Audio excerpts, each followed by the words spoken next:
Looking for a veterinarian to care for both your small and large animals? Come see me, Dr. Cade Kopenbarger, at Hilltop Animal Health. My staff and I are committed to providing the most up-to-date preventative health care for your pets. We are one of the few veterinary practices in southern Oklahoma that is fully equipped to handle all of your livestock needs to help you achieve the greatest profitability for your livestock. We also do inside boarding for your pets with weekend drop-offs and dismissals. Come see me, Dr. Cade Kopenbarger, at Hilltop Animal Health in Davis.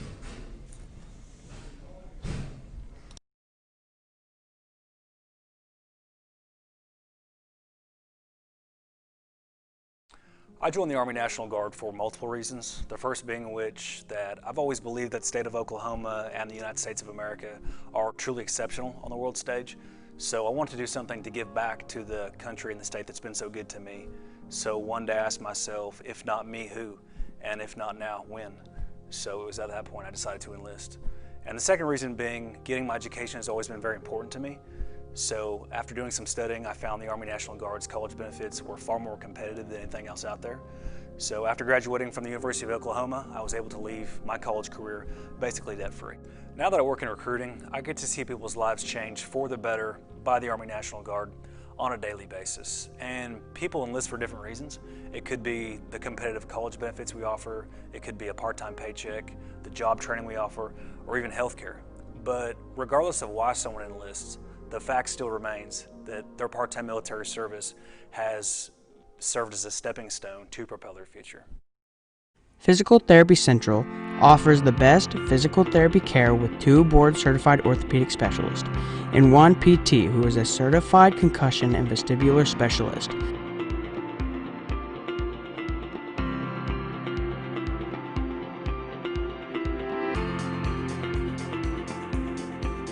PT Central, serving Davis since 2011.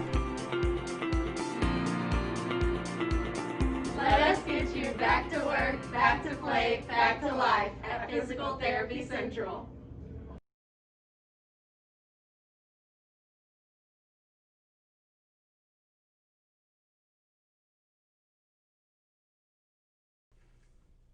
Sooner Pharmacy provides a variety of healthcare services. We accept e-prescriptions and we also offer delivery services. Sooner Pharmacy is handicap accessible. Sooner Pharmacy is located at 705 East Main Street inside Sooner Foods.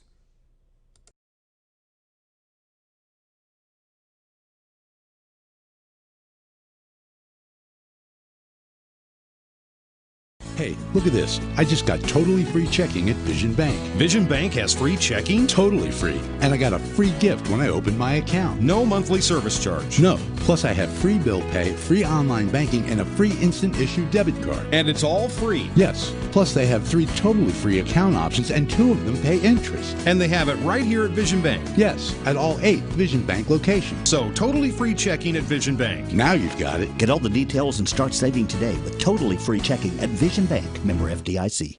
Win the day! Go Wolves!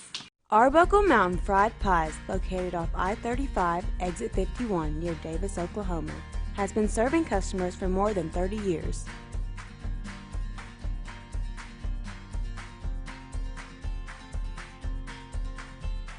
All pie fillings are made fresh daily and stuffed inside the pie crust for a dessert unlike any other.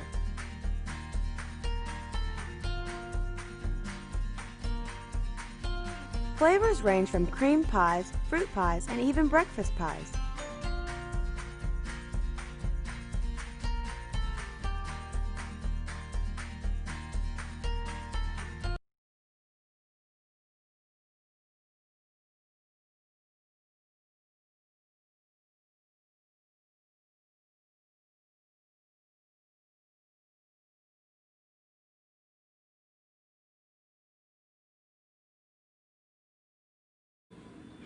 Call us first. For loans. For deposits. For the best customer service. Call us first. We answer. First National Bank of Davis, a branch of Pauls Valley National Bank. Member FDIC. Equal housing lender.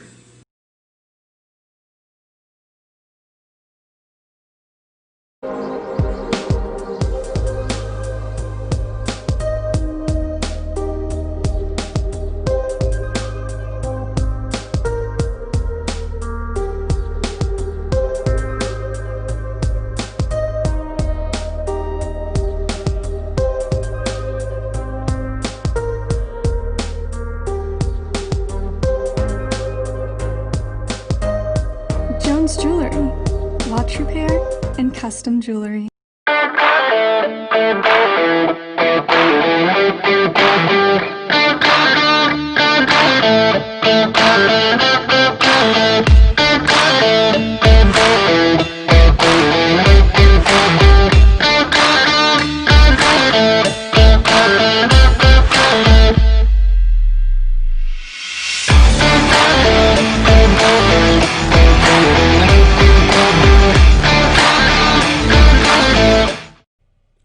Are you looking for a great deal on a new Chevrolet or a great used car?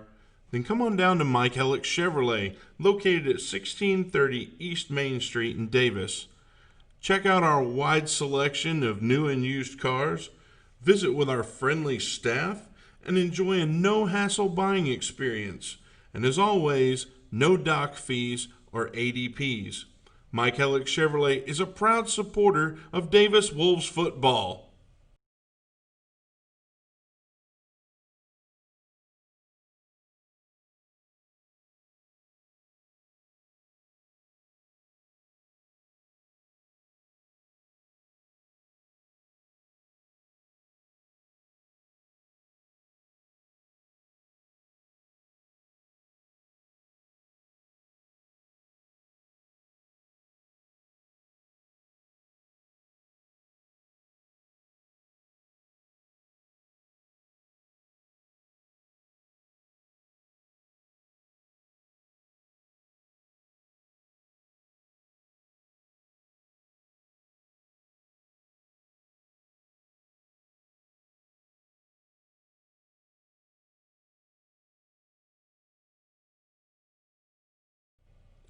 Are you looking for a great deal on a new Chevrolet or a great used car?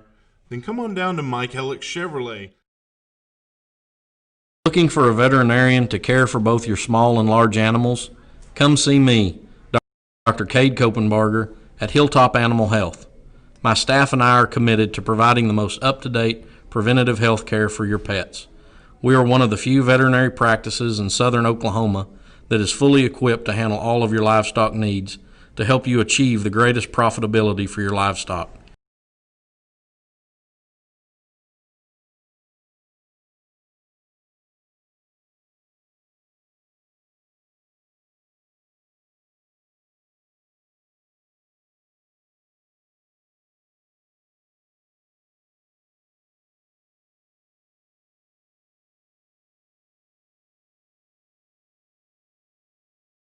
We also do inside boarding for your pets with weekend. Physical Therapy Central offers the best physical therapy care with 2 board-certified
Welcome, Wolves fans. We are at Burford Field, Lindsay, Oklahoma. Looking forward to a big district game tonight between the Lindsay Leopards and the Davis Wolves. We've got about 15 minutes before kickoff, so we are going to be off the air. We'll keep the camera on the field, and we'll be back right before the kickoff. You're listening to Davis Wolves football. We'll be back.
Hey, good evening. Welcome back to Burford Field here at Lindsay. This is Jared Morris along with Bobby Alexander. Brad Bentley will join us here in just a little bit. I get to come back. You're back. I'm back. You're back out of the medical tent. Arises like the phoenix from the ashes. A couple of weeks out of commission, but I'm back. I'm glad to be back. Got tired of watching games from my roof. Yeah, which was awesome. Yeah, my wife had a really good laugh with you guys calling me like a small Santa Claus on top of my roof last time. It was epic. Yeah, it was good stuff. So I appreciate that. But no, I'm glad to be back. Man, I'm excited for the game. Coming to Lindsay's always a little weird for us because we are on top of the press box. Yeah, I almost wish we had like a GoPro or something where we could show like what we look like up here because it's different. So we're going to do our best, but the camera is up here with us, and every time somebody moves up here, this whole press box shakes. Yeah. So if there is a little bump in the camera, just try to remember that we are on top of a press box tonight. We're on top of a building. This is kind of different for us because we're doing a few different things. We're trying some new stuff. Yeah. New equipment. Thanks to our sponsors, for helping out with that. Yeah. And I think the product that we're going to start being able to produce now is much, much better. And we're going to grow and get better as the season goes on. Right. I mean, every change is going to come with a few growing pains. We've had some of those. We appreciate you for being patient with us. Last week we had some of our highest numbers at one point. I mean, we had about 200 people on the live stream, so that was awesome. So, stick with us. Like I said, we're trying different stuff. Real quick shout out. Usually we don't have a lot of time beforehand, so we can do it real quick. We have Bryant Ward up here with us tonight. He's going to be running. He's going to be making sure everything gets to the stream. Sherry Wyatt running camera for us. We have our two Ardmorite reporters, Kayana Adams and Abby Snyder. Yep. And then we've got a few students doing some social media that'll be interacting with you on Facebook. Can't talk. We're here. Let's see. We got Duncan Harness. I believe that's the only one. Kyler Drake. Kyler Drake. He's in the band, and Alice Collins. They're both in the band. They'll be trying to fill in some stuff. And like you said, we are doing some new stuff. We're hoping that it's going to bring a better product this evening. I can't express how excited I am to be back. And not have to sit at home for this. So it's good to be back. And hey, Brad just joined us. Hey, Brad. Hey, what's up, guys? So for the ground and pound wishbone show, I really missed it. The whole crew's here tonight. The whole crew. That's what we just got through talking about. I told them, for the people out there who were with us last week, everybody had a really good laugh, my wife included, when you guys called me a little Santa on top of my roof. So there you go. It was a good time. No, it was not a good time. I'm not going to lie. I did not enjoy being at home, but I was. And we waved at you though. I tried to holler as much as I could. Man, Brad, I think you've got the stuff from Mr. Boyd Fulton. That's right, man. All of our stats and great information. So obviously, this is a big district game. Lindsay is traditionally been a team that Davis has struggled with. So this is an opportunity, to kind of break that streak a little bit. Last year we were beat by Lindsay 20-14. Lindsay has struggled a little bit so far as the years progressed. They were 1-4 on the year, but if you look at their schedule, they have definitely played a loaded schedule. So, they played Purcell, which again, powerhouse team, lost 35-28. Played Washington, which is in the top 5, got beat 28-0. Played Pauls Valley, got beat 28-12. So that's one similarity in a team that's one we can kind of look at and compare a little bit. Played Colgate, won 45-20, and then last week kind of got beat pretty good by Marlowe, which Marlowe's the district favorite at this point. I believe everybody has them kind of picked to be number 1 in the district. So I think you and I talked a little bit about, as far as district play goes on the way over here. We're looking at that last game of the season for us being Frederick. It's going to be a big one. It's going to be a big one for, that 2-3 spot. I think pretty well everybody knows that, man, you got to play the game, to figure out who's going to finish first. But Marlowe's going to be a tough one. Yep, they're going to be a tough one. We have them at home next week, so that is in our advantage. They've got to travel to Wolves Field. We talked about the all-time series and games games that Davis has played more than 5 times against other teams, and kind of where who we have a losing record to, and there's not very many teams out there, but one of them is actually Lindsay. So Lindsay right now leads the overall series. And again, this is they're one of only 4 schools that Davis does have a losing record to overall in the series. So, sorry, we're having a good laugh. This has just became one of my least favorite places to come. If you didn't know, I mean, and we're gonna pull back the curtain a little bit.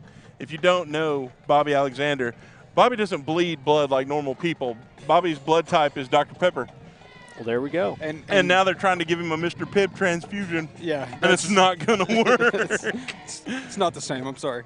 I'm having a little mental breakdown. So if you want to talk about a team that Davis wants to beat, so Davis is 0-3 towards Lindsay. Last 3 times they've played, they got beat in 2008, 2018, and 2019. Last win for Davis over the Leopards was in 1989, so it's been a while. Wow. Now, they haven't played very consistently, but it is one.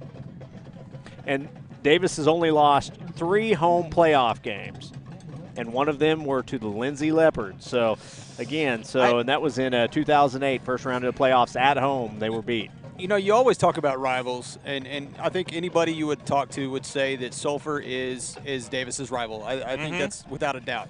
But, everybody's got those ones that they just want to beat. Yes. Like they just want to beat. Yes. And I think that it's without saying that, I think that feeling pretty well runs pretty true for Davis and Lindsay. I think Davis, they've had kind of a bad taste in their mouth the last few times, especially the last 2 years in district. And this is a tough place to play. It's a different environment. Not as calm, cool, collective as our boys are used to playing. They play a different style of football. Yeah, that's they're a more they run the spread predominantly. They run some single back. So they're going to throw the ball. They throw the ball predominantly first. It's their first option. So again, it's the opposite of what Davis likes to do. So Davis and Lindsay now taking the field. 3:29 to go before kickoff. So some good news on the Davis front. So last week Davis dealt with a lot of different injuries, and this week we actually have a couple kids back.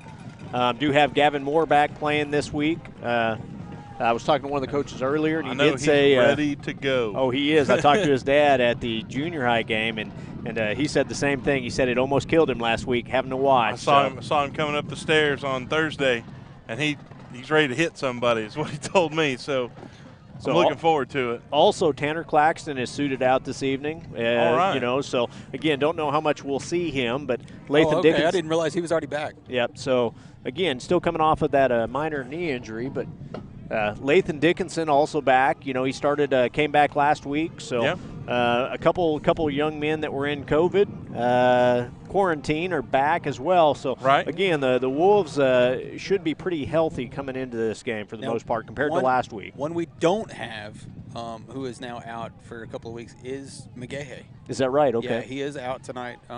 He's under the COVID. Means we're going to be seeing a whole lot of Cody Caraway. Yeah, that's exactly right. Yeah.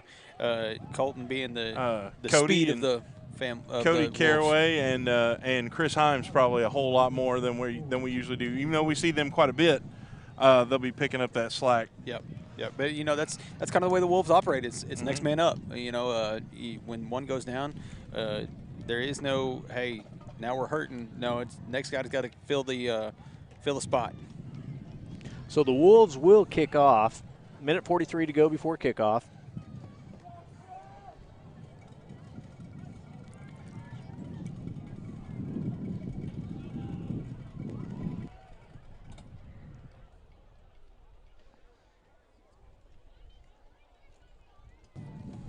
So Davis looking to build on their district start. So undefeated in district, only lost so far for the year for the Wolves. Still the Sulphur game, so looking to build on what's been a good season so far.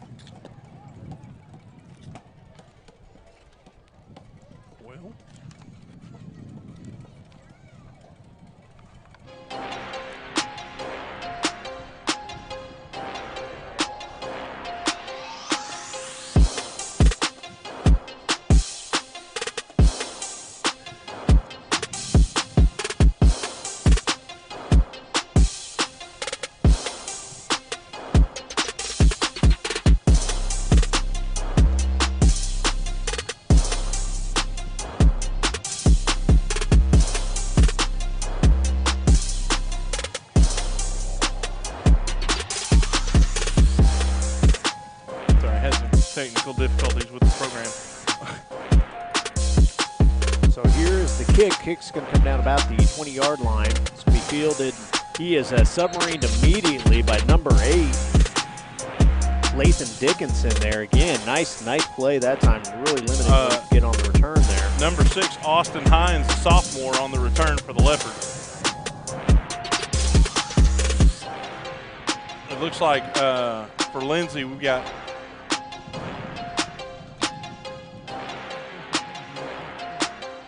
so Lindsay will start 1st and 10 at the 27-yard line. Line up the spread formation, single back. Met almost immediately. Good job that time by the Wolves up front. Looked like that was number 72, which is Gavin Moore. Again, we talked about him earlier, and again, he made his impression right at the beginning there. Carry for the Leopards is number 86, Lane McKee. So gain of 1. Ball's going to be spotted at the 28-yard line. Lindsay back in the spread formation. Looking to throw the ball. Ball's in the air. It's thrown behind the receiver. It's incomplete. It'll bring up a 3rd and 9. Intended for number 20, Andon Register. Good coverage by the Wolves on that one. Looked like they might have kind of had a breakdown in that route. Two guys in the same general area. I don't know that either knew where the ball was going. Knew what was happening quite. So again, Lindsay is going to predominantly be in the spread, and they come back out this time too, looking to throw the ball. And we talked about a little dump pass to the tailback out of the backfield. He's going to be brought down for a short gain. It's by the luxurious locks Levi Baxter. Of Levi right Baxter. There. That was a good job. You like to see him, on those little plays like that. The guys staying at home, stay disciplined, and go making a play as soon as they get the chance. And that was again number 86, McKee, for the Leopards. And so, nobody back deep for the Wolves. Looks like we got 86, McKee is going to punt. Rugby-style kick here. It's a good punt. It's going to hit about the 30. Drops right on the 30, goes Brad, out of bounds. Rolled back to the 31, so if I could do math. After the 3 and out there by Lindsay, Davis takes over for their first offensive possession of the game. 10:43 to go in the first quarter. 0-0 ball game.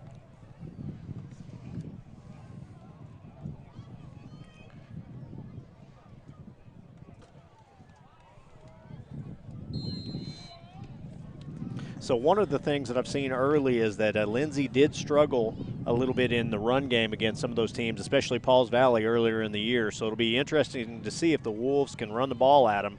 And they start off by doing that right off with, it looks like, number 22 Parks there just on the fullback dive. Yeah, Drew Parks on the carry. It looks like initial contact made for the Leopards. Number 50, Trace Adams. So gain of about 3 on that play. It's going to bring up a 2nd and 7 from the 34-yard line.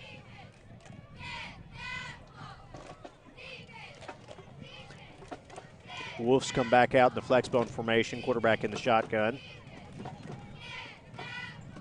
Runs the option out on the edge to Britt. Go Britt's Jake. Got a little bit Go of an Jake. edge. He's going to pick up the first down. Jake's going to be taken out of bounds by number 86, McKee.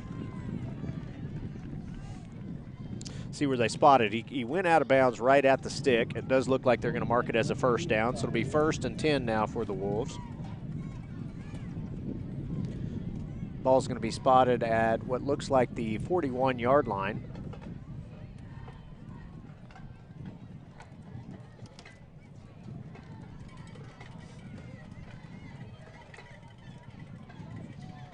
So same formation this time for the Wolves.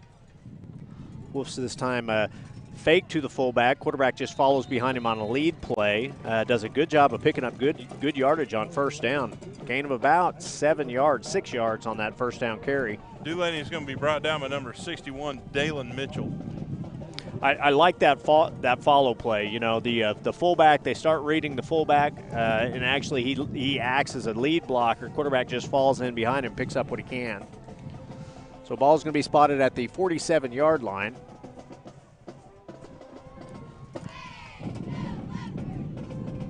Quarterback's going to keep. He's going to pick up the first down.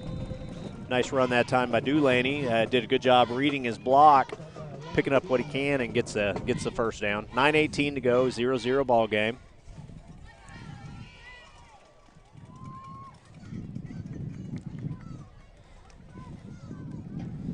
Ball's going to be spotted on the Lindsay 48-yard line.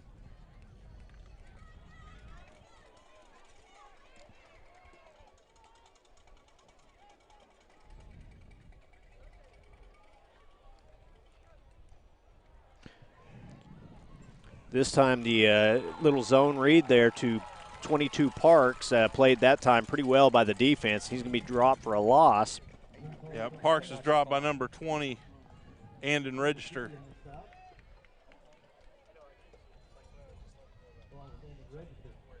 It's going to bring up a 2nd and 11. Ball's at the 49-yard line.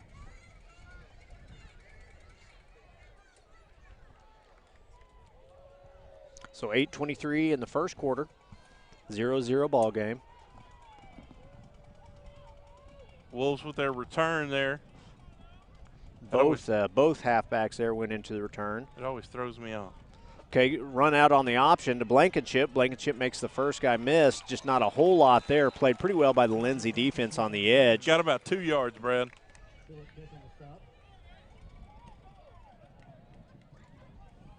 It's going to bring up about a 3rd and 9. Ball spotted at about the 47-yard line. So you guys will have to kind of help me out. I don't know how that doesn't equate to a false start on that double return. Yeah, that's why I couldn't tell that either. I thought that was going to be a false start since they both went off, but apparently that's not the case. Quick pitch out to Dickinson. Dickinson with a little running room, and he comes down right at the stick. I think he's going to be about a yard short, but yeah. Where we are currently located, I would think that's going to be we would go for it there on 4th down. Yeah, we're right at a yard short, Brad. So the ball's going to be spotted at the 39-yard line. It's going to be a 4th and 1, so big 4th down here for the Wolves to keep this drive going. 7:03 to go. Wolves started this drive on their own 31-yard line. So Wolves come out in a speed formation, just a straight. Good job that time. The quarterback just getting the silent snap from the center, attaching himself to his hip and falling forward for the first down.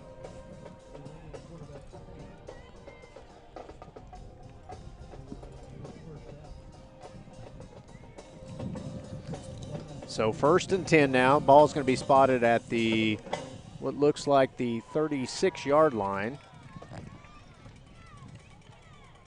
Yeah, Brad, it is right on 36.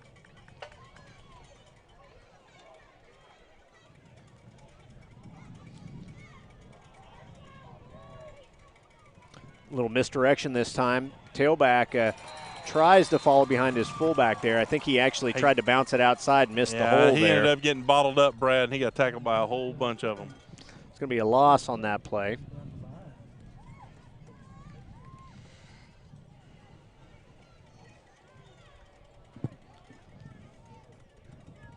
So it's going to bring up a 2nd and 10, still at the 37-yard line. Again, 6 minutes to go in the first quarter, 0-0 ball game. Davis with their first offensive series after the 3-and-out by the Lindsay offense. Dickinson on the return there. Actually, I think that was Tucker Miller on the return. That was Tucker Miller. Misdirection there. They faked all the motion to the left, came back underneath to the right, and just Lindsay did a good job of staying home. Last There was couple nothing plays, there. they got their eye on Blankenship, Brad. Yep. And again, so far on the misdirection, Lindsay's done a pretty good job of staying home. You got to get them to start flowing one direction for the misdirection to really take root here. So it's going to bring up a 3rd and 10. The ball is at the 37-yard line.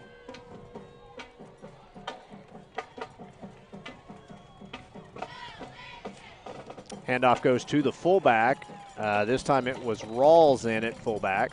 I'm a little curious about that. Well, I think they were trying to pick up about half the distance and go for it on 4th down. It picked up about 4 yards. And again, I kind of in no man's land right here where you are. A little bit, yeah. And it looks like the punt too far to go for it, but not close enough to really give a chance at a shot at 3 or anything like that. So the punt team does come out. Dulaney's back to punt.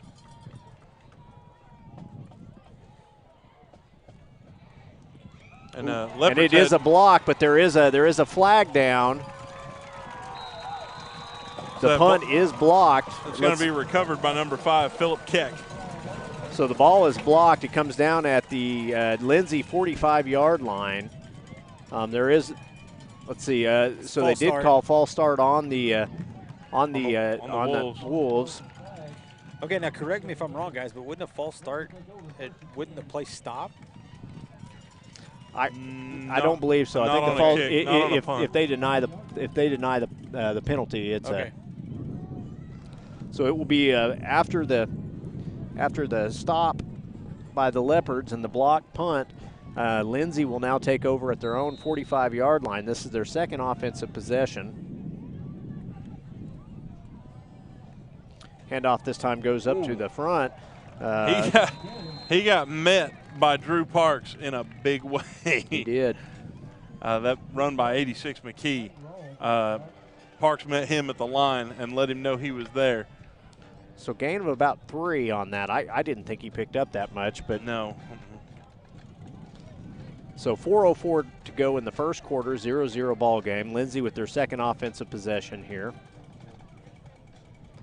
Quarterback looks to throw.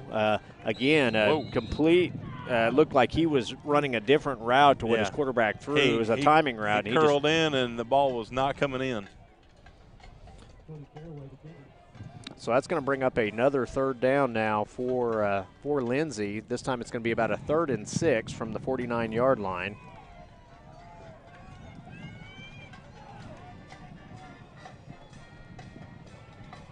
Quarterback is going to keep this time. He's going to be met. He's going to fall forward for the first down. He's going to be wrapped up by number 15. You know, I thought we had him short there, but when we tossed him, it looks like we actually tossed him past the first down. We tossed him just past the 40-yard line. They actually mark him right on the 45, sorry. So 1st and 10 now at the 45-yard line of Davis. Lindsay looking to throw. Another pass down the middle. And I'll tell you what, right in his hands, and he cannot come up with it. He got flattened by Tough Hammonds. Wow. I'll tell you what, he was open too. That slant, he was open, in the other guy out of the backfield that was out in the flat was open as well. It was number 20, Andon Register, and he got hung out too dry. I like those hits. So no, they're my favorites, but I do. So like Wolves kind of catch a break there. 2nd and 10 from the 45-yard line. Levin goes into motion. He's going to take the ball from there. I think he's going to be taken down from behind by Ty Burks. Yep, Burks in on the tackle. Again, minimal gain that time. That run by number 11, Cade Belleville. It's going to bring up a 3rd and about 8. Ball's going to be spotted at what looks like the 43-yard line. So again, this is still out in the spread formation here. They're running a little bit more of a heavy set to one side, putting a couple other guys in motion. They're going to throw downfield through to number 11 again, and 11 was behind the defense and can't come up with the ball again. I think if that ball had been, if he'd put a little more power on it, he'd have been gone. Touchdown. He would have been wide open and hard to catch. So one thing that is a little discouraging, we've got to tighten up on our coverage. He's been open. 11's been open twice there. Unfortunately, they've been unable to connect on that. But so it's going to bring up a 4th and 8 from the 43-yard line. Again, Davis with nobody back to return here, so we'll see if they're going to punt the ball again. They do rugby kick it. This one is a high punt. And looks like it's going to stick. Right. That's going to be a slight roll. It's going to come down to about the 13-yard line. Yep.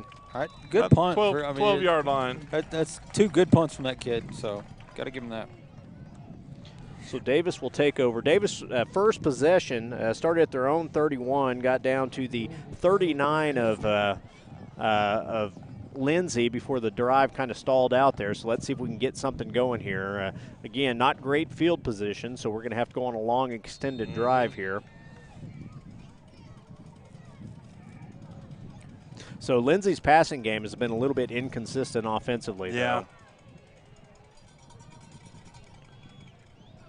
Delaney on the keeper. He's going to keep around the edge, picks up about 6 yards, and he took a pretty good hit there. He got stood up right there, Brad. You picked up about looking 5. for, looks like by number 20, I ought to remember his name. I've said it a couple times, Andon Register. So it's going to bring up a second and about 5 yards. Ball's going to be spotted at what looks like, I would say about I'm going to guess the 17-yard line.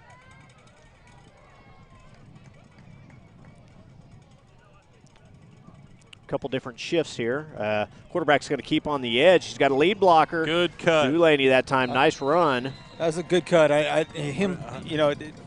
Dulaney is not the fastest guy. No. So I'd like to see him get those few extra yards, cut up field, instead of trying to work it too much to the outside. And credit to Brandon Blankenship for sealing his man off and putting a shoulder into him and a good block, and then Colin being able to cut right behind him. So the motion kind of fooled them that time. They went from left to right with the tight end, and then also went with the with one of the halfbacks into motion. It kind of caught them off guard. So 1st and 10 now at the 27-yard line. Handoff goes to number 22, Parks. He's going to be, I think, number 9. Austin Stroud's going to be the first contact on that tackle. So again, that first option fullback dive there. We've done a good job of picking up good positive 4 or 5 yards at a pop, which makes the 2nd and 3rd down plays much more attainable. So good job of kind of setting the table for us to do what we want to do offensively. It's that old 4 yards in a cloud of dust, and you make that every time, you're gonna be able to progress down the field.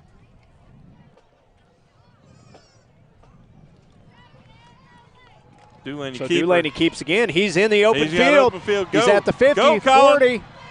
Runs out of bounds at about the 30-yard line. So he's going to be taken out of the bounds by number 11, Cade Belleville. I was actually going to say I'd like to see us take the whole into this quarter and all next quarter just to get one down the field. But sure. Hey, I'll take that too. So 48.3 seconds left in the first quarter. So the Wolves now in Lindsay territory. They're going to mark that ball out at about the 34-yard line, 1st and 10. And that's where this strategy of stretching them out, Colin keeping the ball, that's going to spread that defense out a little bit and maybe make a pass possible. Yeah. I know we like to pass down the sidelines more than across the middle.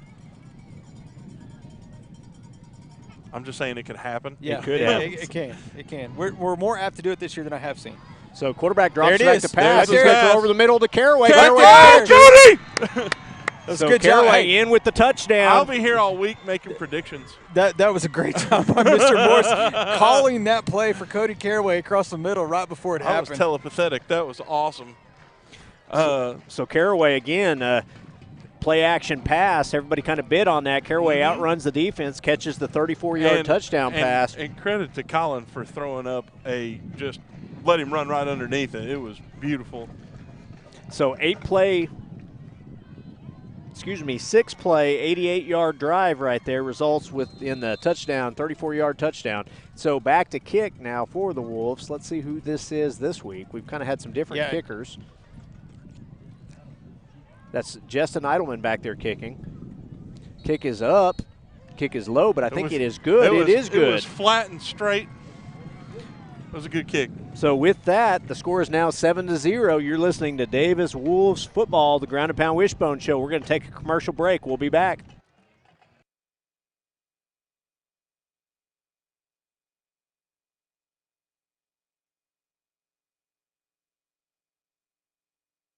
Looking for a veterinarian to care for both your small and large animals?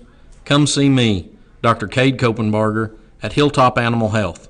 My staff and I are committed to providing the most up-to-date preventative health care for your pets.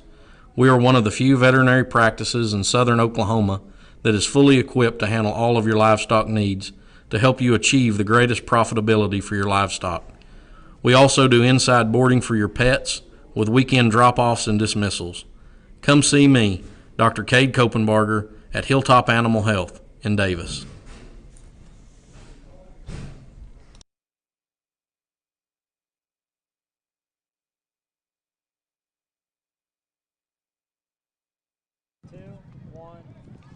So we are back. 34-yard touchdown pass from Colin Dulaney to Caraway. Davis now leads 7-0 with 41 seconds to go in the first quarter. Hey guys, we need to make a quick shout out. Mr. Mapes, the voice of the Davis Wolves, is home today, and we need to say, Mr. Mapes, we hope you feel better. We're thinking about you. He's leaving me some. We've got let's see what we've got there. Sorry to cut you off there. No problem. That was number 11, Belleville, with the run for the Leopards. For the Leopards. He had a lane there for a second. He did have a lane, yeah. No, Mr. Mapes leaving me some shoes to fill. I believe next week in our home game, I am the voice of the Wolves. I'm going to try. Good luck on that one. Hey, that's some big shoes to fill there. For sure. But we're thinking about you, Mr. Mapes. Absolutely. We hope you get you better. So 36 seconds to go in the first quarter. Davis leading 7-0. Lindsay with the 1st and 10 at their own 40-yard line. This is going to be their third offensive series.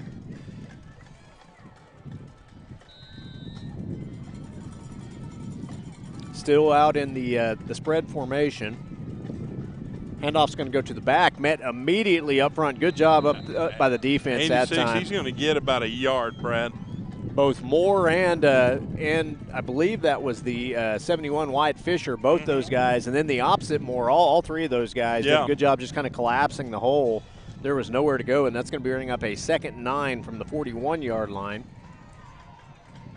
Trying to get one play off here before the end of the first quarter. They're going to looking to go deep right here. Looking to go deep. Hammonds that time kind of underran it and then was able to recover. I think there was enough hand fight between them both that they weren't going to throw that. Well, I'm really kind of shocked that we didn't, because we almost Tough almost kind of got the back of Jersey a little bit as he went around him. But hey, good job. He still got his hand in there, knocked the ball out. So good defense there by Tough. Good bracketed coverage there. On the stop and go, he ran by the corner, but Hammonds was in position over top. To bring up a 3rd and 9 from 41. Rolling out, looking to pass again. This time the ball is just thrown over the head of the wide open guy out of the backfield there. And that's definitely not the first time that a number 20 register's been open like that. And he's a big, tall target. So what I've seen from the Lindsay quarterback is he's pretty accurate downfield, but those dump passes out of the backfield and stuff, for some reason he just keeps airmailing them. Little touch passes are tough on him. So, and those things, sometimes when you got your momentum flowing, you got to kind of set yourself, because the ball's going to travel on you and it's going to climb on you. Right. So started the second quarter, 7-0, Wolves leading.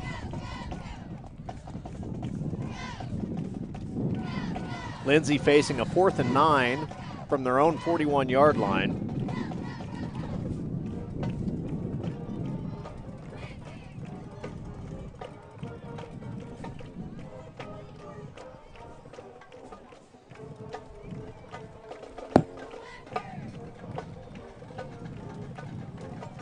So far, the Wolves have done a pretty good job of staying in control of the game.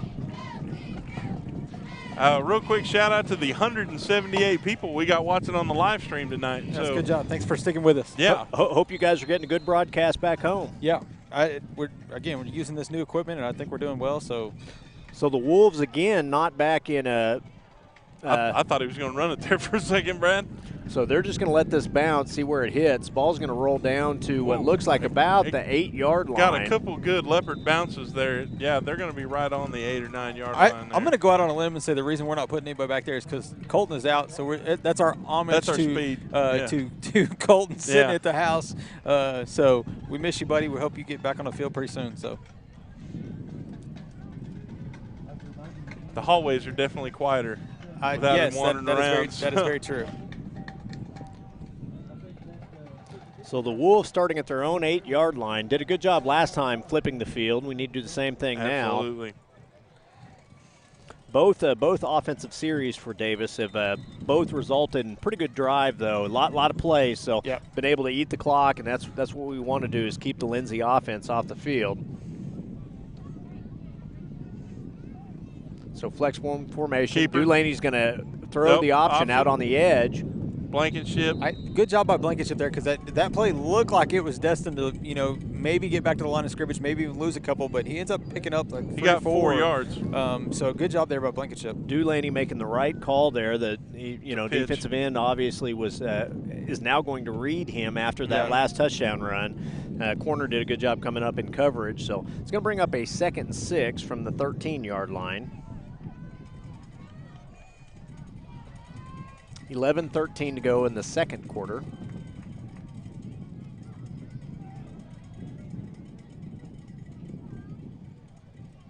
Handoff goes up the middle to Parks. That time, nice run by Parks. And he got all he needed, a little bit more. He got the first down and a couple yards. Again, just a straight belly dive that time. And again, they have started to read the quarterback, kind of miss out on the fullback. And that's the thing about the triple option. Well, we're beating them up. Up and down the field right now. Eventually, these kids are going to start getting tired of getting hit so hard. And that's always Davis's mentality. Yeah. I will say there are a lot of orange jerseys on the sidelines. Yes. They got a bunch of kids. So handoff goes quarterback is going to keep this time. And again, he might get it, Brad. That's right at the stick again. So started at the they were at the 22-yard line. Looks like they're going to mark it down, and they are going to give him a first down on that. I knew it was real close. He was right at the sticks. So it's going to be another 1st and 10 for the Wolves, now at the their own 32-yard line. Again, this drive started at their own 8.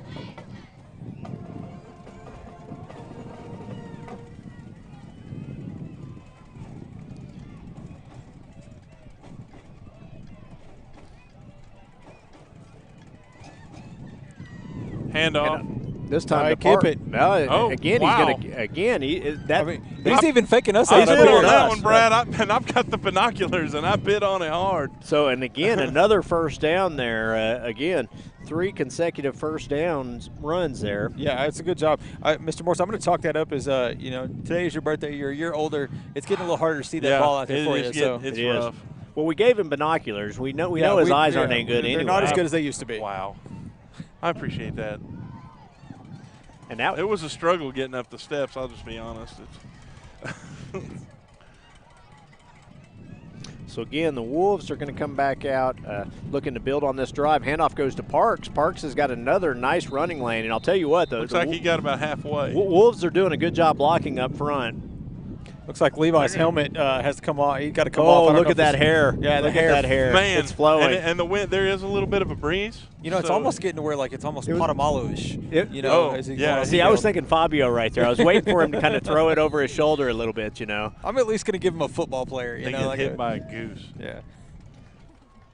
So the Wolves facing what looks like a 2nd about 4. They are now on the Lindsay side of the field. Nice drive going here. Took you a minute, didn't it, Bobby?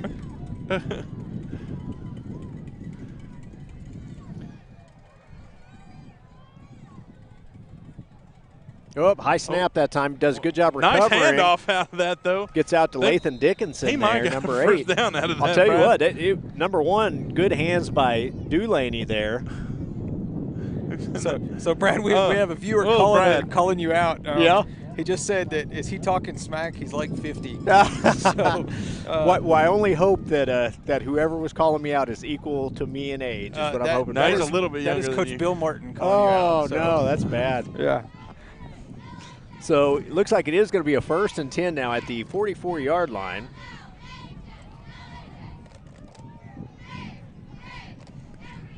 Good job that time recovering. Wow. Again, that's 2 on this drive. Lathan wrapped that back up in midair and kept on going. So again, gain of about 3 yards. 3 yards on that carry. I'll apologize for the little bit of wind noise we got whipping through. It's a little breezy up here on this press box. And I kind of feel like we're real close to heaven where we're at because we are way up in the air. We just have to keep watching the field and not turn around. That's exactly right. Yeah, because it's a pretty steep drop from mine. 2nd and 7. The handoff's going to go to Parks. Parks has some room to run. going to pick up the first down and some. Drew Parks rumbling and stumbling for almost 20 yards. Yep, good run that time by Parks. Ball's going to be spotted at what looks like the 30, well, let's say, what is that, the 27-yard line. It's going to be about the 26, 27 right in there somewhere. So Davis on a nice drive here that started at their own 8-yard line. Yeah, using up already almost 5 minutes of the clock. 7:18 to go in the second quarter, 7-0, Davis leading.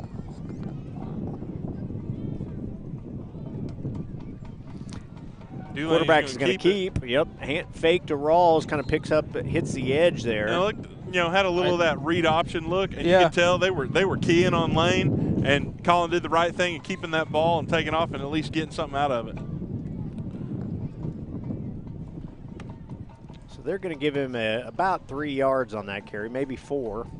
Ball's going to be spotted at the 24-yard line.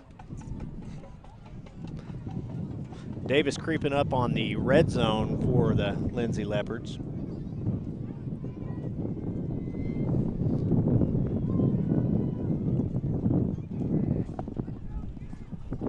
Handoff goes to Rawls this time, just kind of follows his blocker, runs off tackle.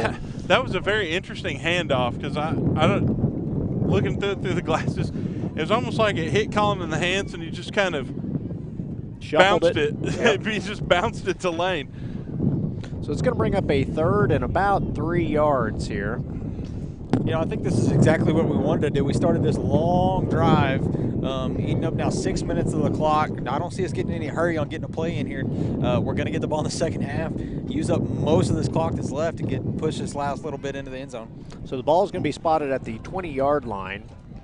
Little over 5:50 to go in the second quarter. Quarterback is going to keep. Again, that follow play. Fakes the handoff to Rawls, falls right behind him and leaves Rawls as a lead back. Looks like he is going to pick up the first down. Yeah, he got it easy.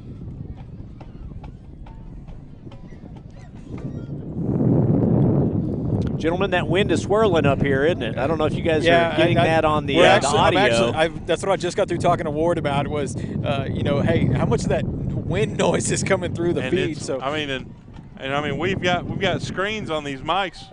And it's not helping out a whole lot. So 1st and 10 now for the Wolves at the 16-yard line. Dulaney is going to hand off to Rawls that time. He's going to pick up 3 or 4 yards. Looks like 3, Brad.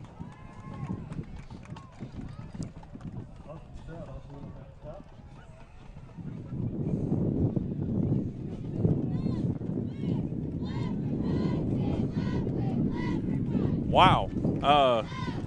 Brad, we've got 195 people watching right now. There we go. Great. That's a great crowd. Thanks for sticking with us.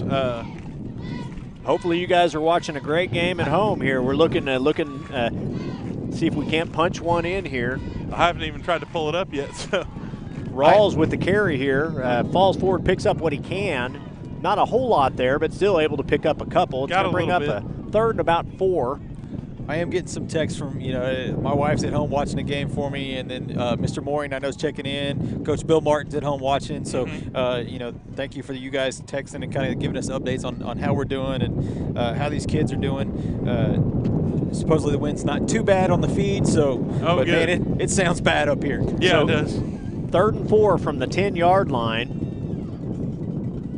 Quarterback's going to keep on he throws the option out to number 9. That's Tucker Miller. And Tucker Miller is in for the touchdown, untouched.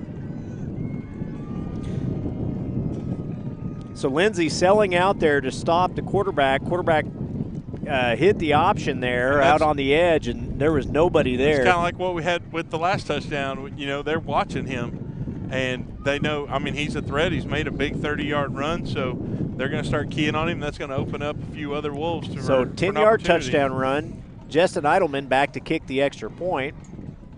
The snap is up. The holds down kick is up, and it is good. Nice kick that time by Justin. Nice. Good job by Justin there. With 4:05 to go, the Wolves now lead 14-0. We're going to take a quick break. You're listening to the Ground and Pound Wishbone Show. This is Brad Bentley, Jared Morris, and Bobby Alexander. We'll be back.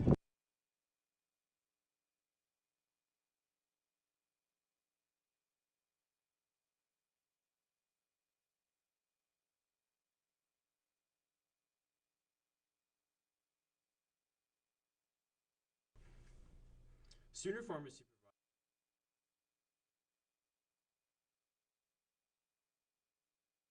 provides a variety of healthcare services. We accept e-prescriptions and we also offer delivery services. Sooner Pharmacy is handicap accessible. Sooner Pharmacy is located at 705 East Main Street inside Sooner Foods.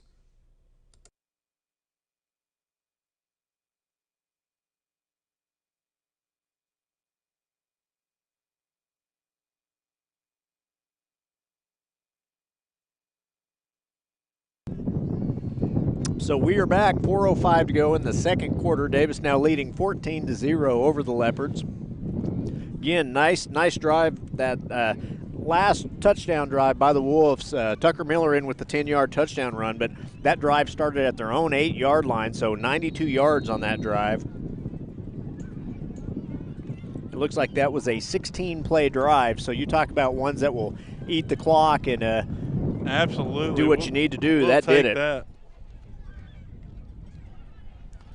So the kick is up. It's going to hit about the 30-yard line. He fumbles it. He's able to recover his fumble. That was the initial touch and then recovery by Belleville, number 11 for the Leopards. So Lindsay will take over. They're going to spot it at the what looks like the 34-yard line. Yeah.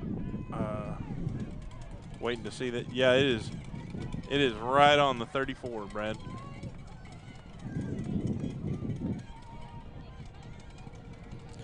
So again, this time Lindsay comes out in a pistol formation. Two receivers each side with a deep back. Deep back's going to get the ball, and he's got some room to run. Jake Britt caught up from behind to kind of stop that from getting any worse than it already was. So first time tonight, Lindsay's came out in the pistol formation. Hand to the back there and pick up what they can, and they're going to come back to the spread formation here for a 1st and 10 now at the 49-yard line. Quarterback drops back to pass. He's going to look, throw deep. 86. 86. Wide open. Wide open. That's a touchdown. Well, I don't know where the break. There was obviously a breakdown in coverage on that. As he went into that end zone, you saw Chris Himes kind of turn and look at his co-defender back there, and hey, what happened? So I'm not sure where the miscommunication was, but there was obviously a problem there somewhere. So Lindsay this time able to connect on the long touchdown pass, so that's going to bring this score. And again, Lindsay has done a good job of getting behind the Wolves' defense. So, those safeties and corners are going to have to play deep, not let the receiver run behind them. And it looks like Lindsay is lined up to go for 2 here. They are going for 2. They're looking to throw. The pass is thrown and it is incomplete, no good. So with 3:40 to go, it is now 14-6.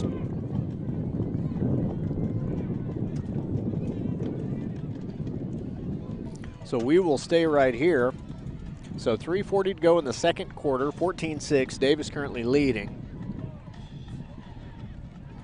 Again, we've got to work on whatever the breakdown is back there from the defensive backfield. We talked a little bit about a couple guys that were out tonight that usually play corner. And again, there's obviously can be some miscommunication back there, but can't let them get behind you. Yeah, you saw it. They were going off the field there. Coach Parker was talking to those 2 defensive backs, and to it on a pretty good,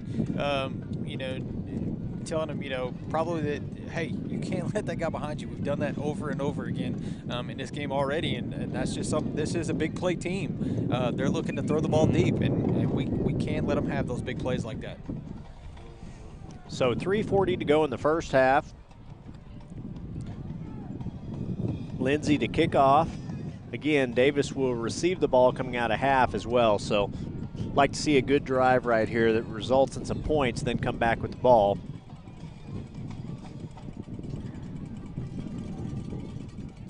Lindsay with a directional kick.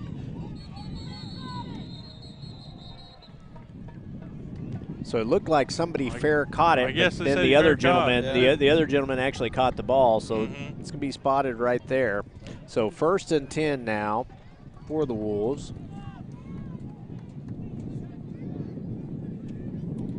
Davis looking to build on that 98-yard touchdown drive they just finished with. Obviously, want to eat up most of this 92-yard. Yeah, want to eat up most of this 3-minute clock left, but still want to punch one in before halftime. So 1st and 10 from their own 24-yard line.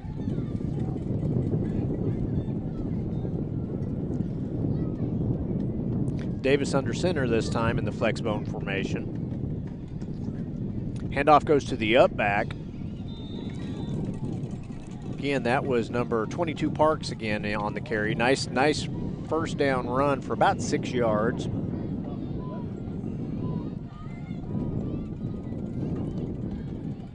Looks like the ball is going to be spotted at the 29-yard line.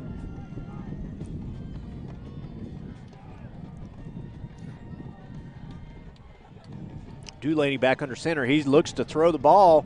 It's intended out there for number 88, Taylor Lawrence. But again, incomplete, a little bit high. Again, it's one of those things, you get a little momentum, you got to make sure you get your feet planted. Right. So incomplete pass is going to bring up a 3rd and 5 from their 29-yard line.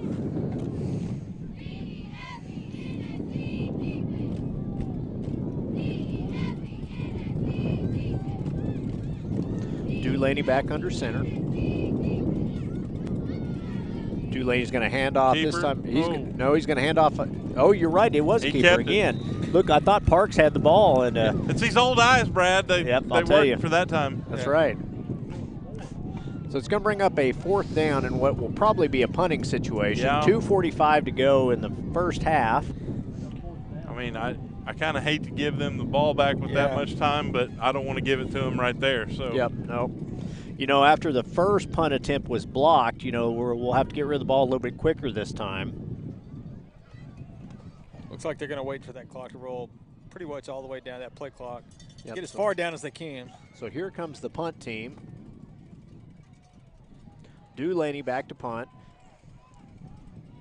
Lindsay will send a deep guy back to receive this. He's going to be at about the 36-yard line. He waited till that 1 second to call timeout.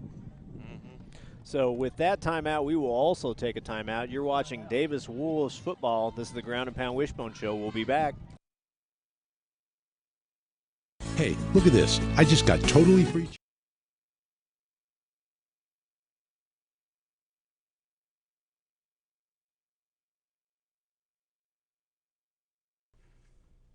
Sooner Pharmacy provides a variety of healthcare services. We accept e-prescriptions and we also offer delivery services. Sooner Pharmacy is handicap accessible. Sooner Pharmacy is located at 705 East Main Street inside Sooner Foods.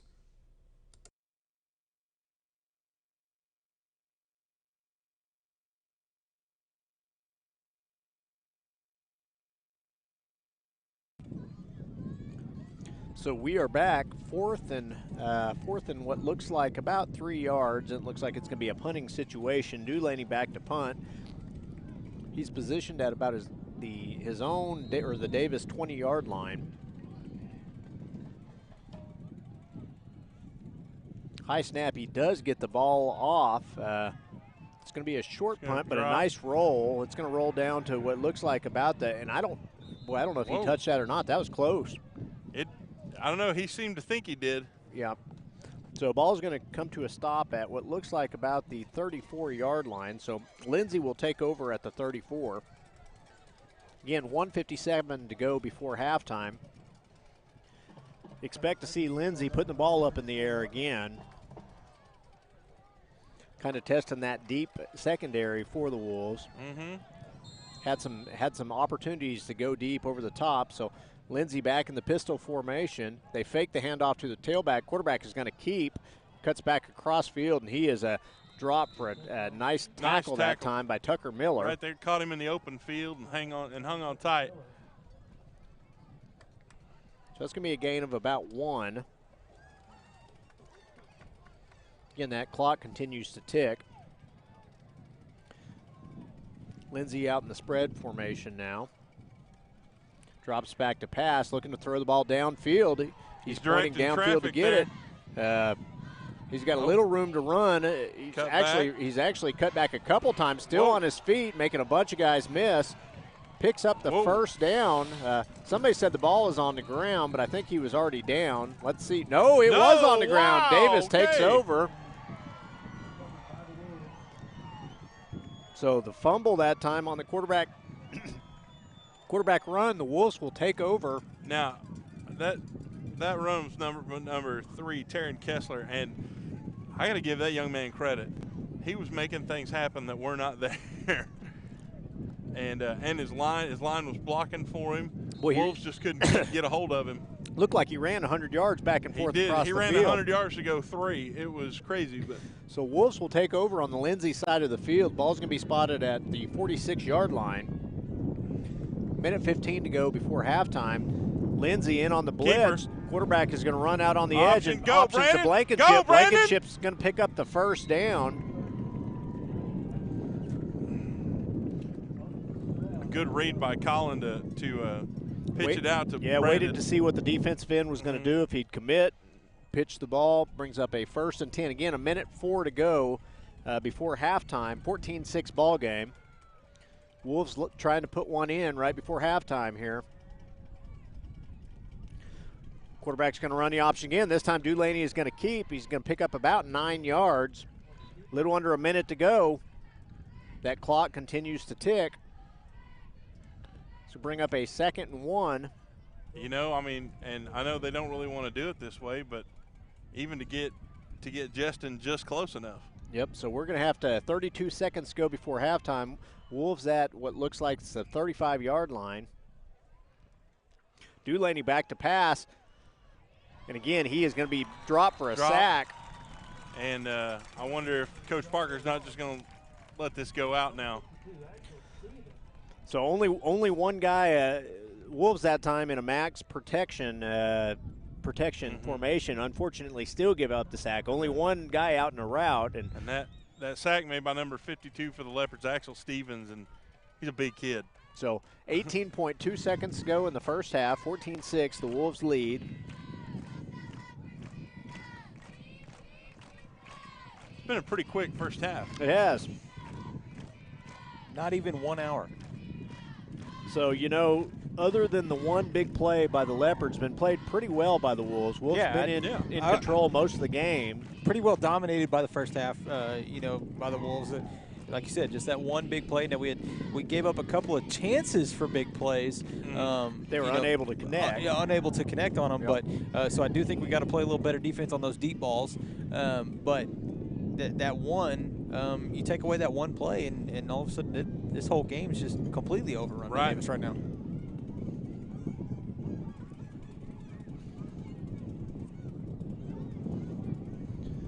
So again, 17.4 seconds to go before halftime. They've put a few more seconds on the clock, Brad. They did. Oh, now it's 23 seconds, so I guess they're calling that timeout. Max protection again here, flex bone formation. Hines is the single receiver out. Quarterback's going to run the option here around the edge. He's going to keep that. I think he might have gotten that one. Yep. He's going to mark him. It looks like a yard short, and I'm not really sure. I don't agree with that at all. It's going to bring up a 4th and about 1 yard. Because, I mean, it looked from here that he got that. So 16.7 seconds, 14-6, Davis leading. They are currently at the Lindsay, what looks like about their 27-yard line. Dulaney's going to run the option again, picks up the first down. He got the first that time. So what do you think? Well, I think we at least will have a shot at the end zone here, which is what I'm expecting us to do. So I mean, is that our second or our third timeout? I believe that's our second timeout. That's our second timeout. He might run one more. So 11.4 seconds, and again, I thought there was a little more on the clock than that, but a little slow to stop it. The last one was, I mean, I don't think from here, but if they could get him any closer, do you think they try to let Justin kick it if that's all you got?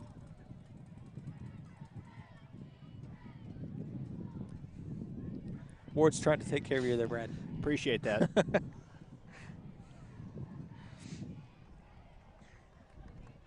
So 11.4 seconds. This last 30 seconds is taken forever. It's been the longest 30 seconds of my life. The first two quarters were about 40 minutes, and then this last 30 seconds has been about 20 minutes. It seems like. That's pretty close, actually. It's kind of like March 2020. It lasted a few months. So here we go, 11.4 seconds. Expect to see the Wolves take one shot here. 14-6 leading. Dulaney drops back to pass. He's going to throw the ball. It's intended. It's incomplete. He never whipped his head around, but I actually think we ended up playing defense on that ball. We did. Yeah, it looked like it was headed more towards the defensive back was had a better play on it than the receiver did. Yeah. So 5.7 seconds to go here. So again, we've got one more play to come. Probably a little too far for Eidelman's range from a field goal perspective. So it looks like they're going to try and put another one in the air here. Looks like we got Burks and Himes out wide. So got a couple different receivers back deep. He's looking for the Hines. Again, goes back to the same thing in the bracketed coverage. It's incomplete. You know, Himes is just a big body. Tall, yeah. Big body. You know, you almost have to go at that one there. So that incompletion is going to end the first half, 14-6. The Wolves currently leading. So we are going to take a break with you guys at halftime. We will be back after half. Good game. If you're watching at home, stay with us. We'll be back.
Looking for a veterinarian to care for both your small and large animals?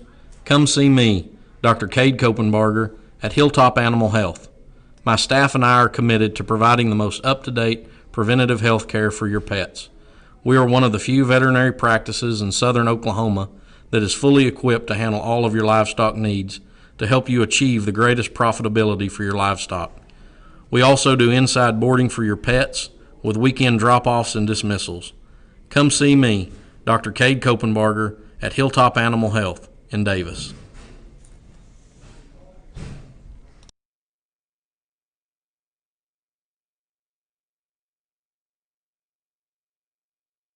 I joined the Army National Guard for multiple reasons. The first being which that I've always believed that the state of Oklahoma and the United States of America are truly exceptional on the world stage. So I wanted to do something to give back to the country and the state that's been so good to me.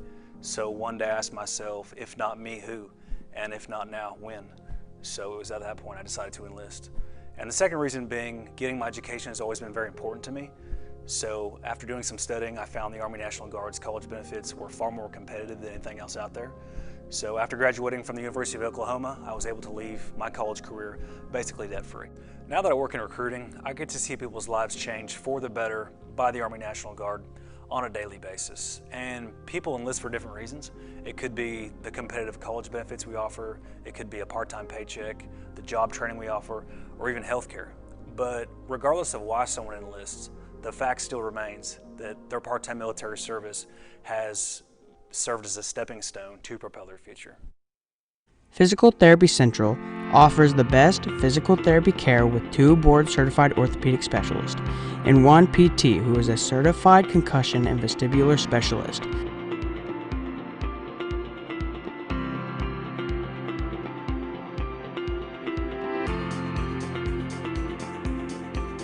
PT Central, serving Davis since 2011.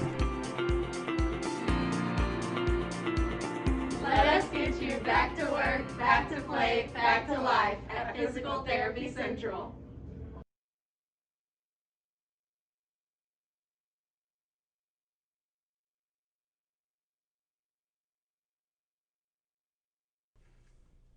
Sooner Pharmacy provides a variety of healthcare services. We accept e-prescriptions and we also offer delivery services. Sooner Pharmacy is handicap accessible. Sooner Pharmacy is located at 705 East Main Street inside Sooner Foods.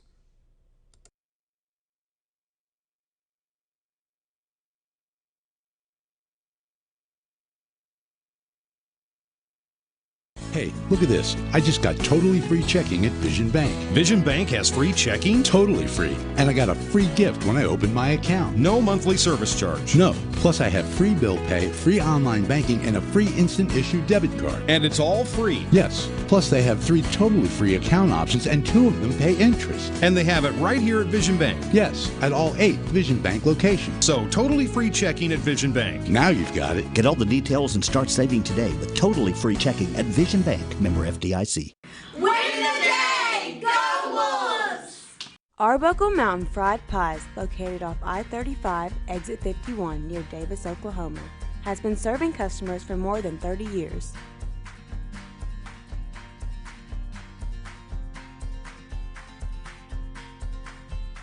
All pie fillings are made fresh daily and stuffed inside the pie crust for a dessert unlike any other.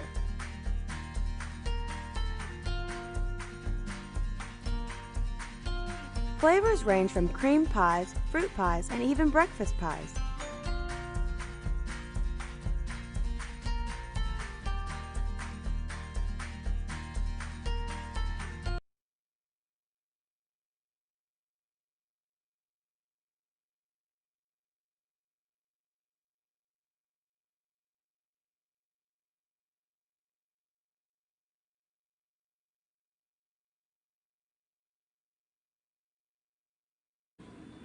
Call us first.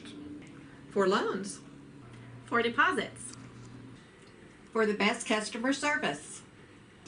Call us first. We answer.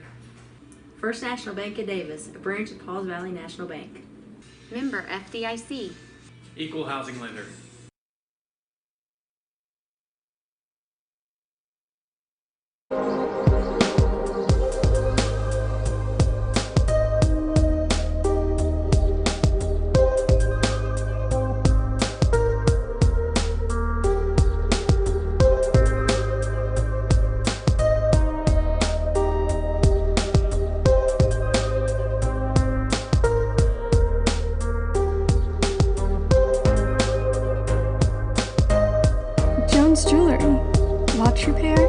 custom jewelry.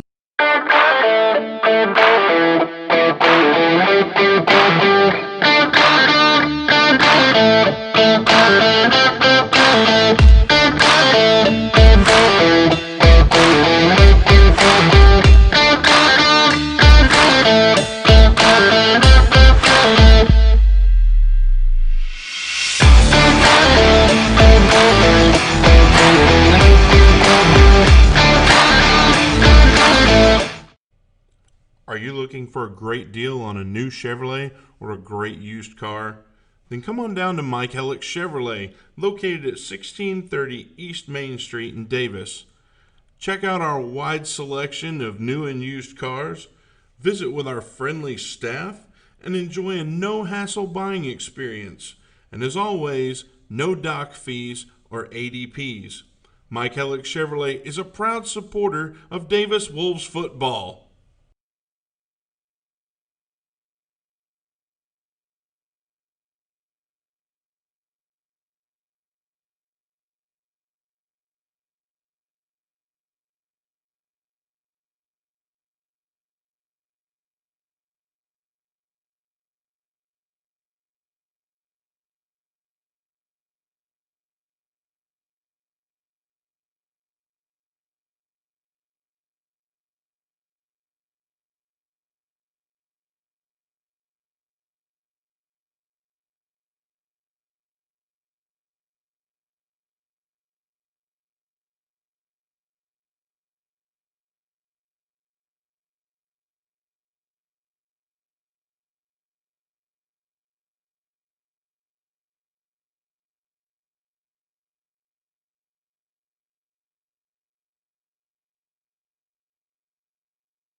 So we got 3 minutes to go before the start of the second half. 14-6 ball game. Bobby, what did you think about the first half there? Again, we talked about it before. You know, pretty well for the most part, dominated by the Wolves. Outside of a couple, miscommunications on defense or whatever in the secondary, giving up that one big play and a couple of chances for big plays, but still Lindsay unable to connect. I think we need to come out with the same mentality. We just have to understand in the secondary that, hey, we can't let them behind us.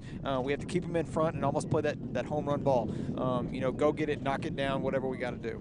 So we talked a little bit before the game about how Lindsay had struggled a little bit against the run, and it looks like that has been the case. We've ran the ball fairly effectively in the first half. Yeah, it's always kind of been the Wolves' mentality to beat it down somebody's throat. Hey, we're going to do this. We're going to take that 4 yards in a cloud of dust, and we're going to do it until you stop us. A lot of people have questioned for years, hey, why does Davis still run the wishbone? Well, this is why.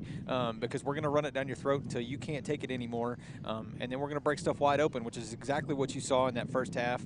Those 3-4 yard plays, and then all of a sudden Colin Dulaney fakes us up out here over the top. We thought he hands the ball off, and he ends up taking it around the corner and going 30 yards and setting up the first scoring drive. And the Wolves didn't have good field position in the first half. They had one drive start at the 12 and another drive start at the 8. So again, they've been able to move the ball pretty effectively. Yeah, if you want to, give Lindsay one good thing is you got to hand it to the punter. Sure. He has pinned them deep and had a couple of good punts for the Leopards, but that running offense of Davis has worked in our favor because we've eaten up most of the clock for the whole first half, and we're going to get the ball to start back in the second half and hopefully eat up most of this third quarter to start off. I'd like to see us. I've seen it before. We've eaten up the whole third quarter. Yep. That's what I'd like to see right here, and really kind of keep that deep Lindsay offense off the field where they don't even have those opportunities for those big plays.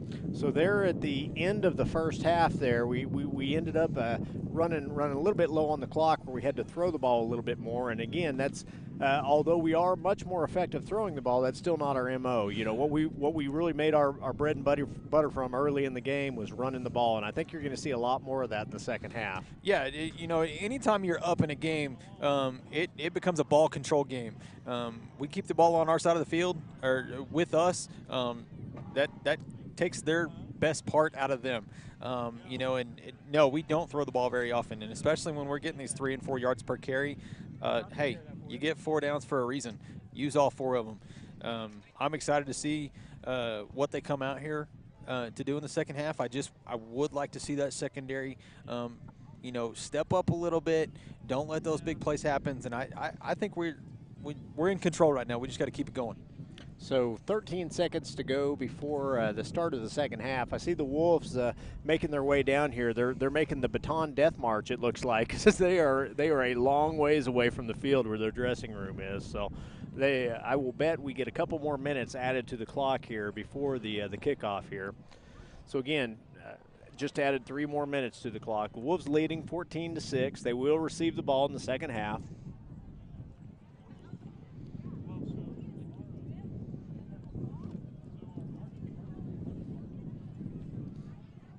You know, one thing we haven't done, Bobby, is see if we can get any other district games. So let me check real quick, see if there's anything out there score-wise here. Again, next week, Davis at home against Marlowe.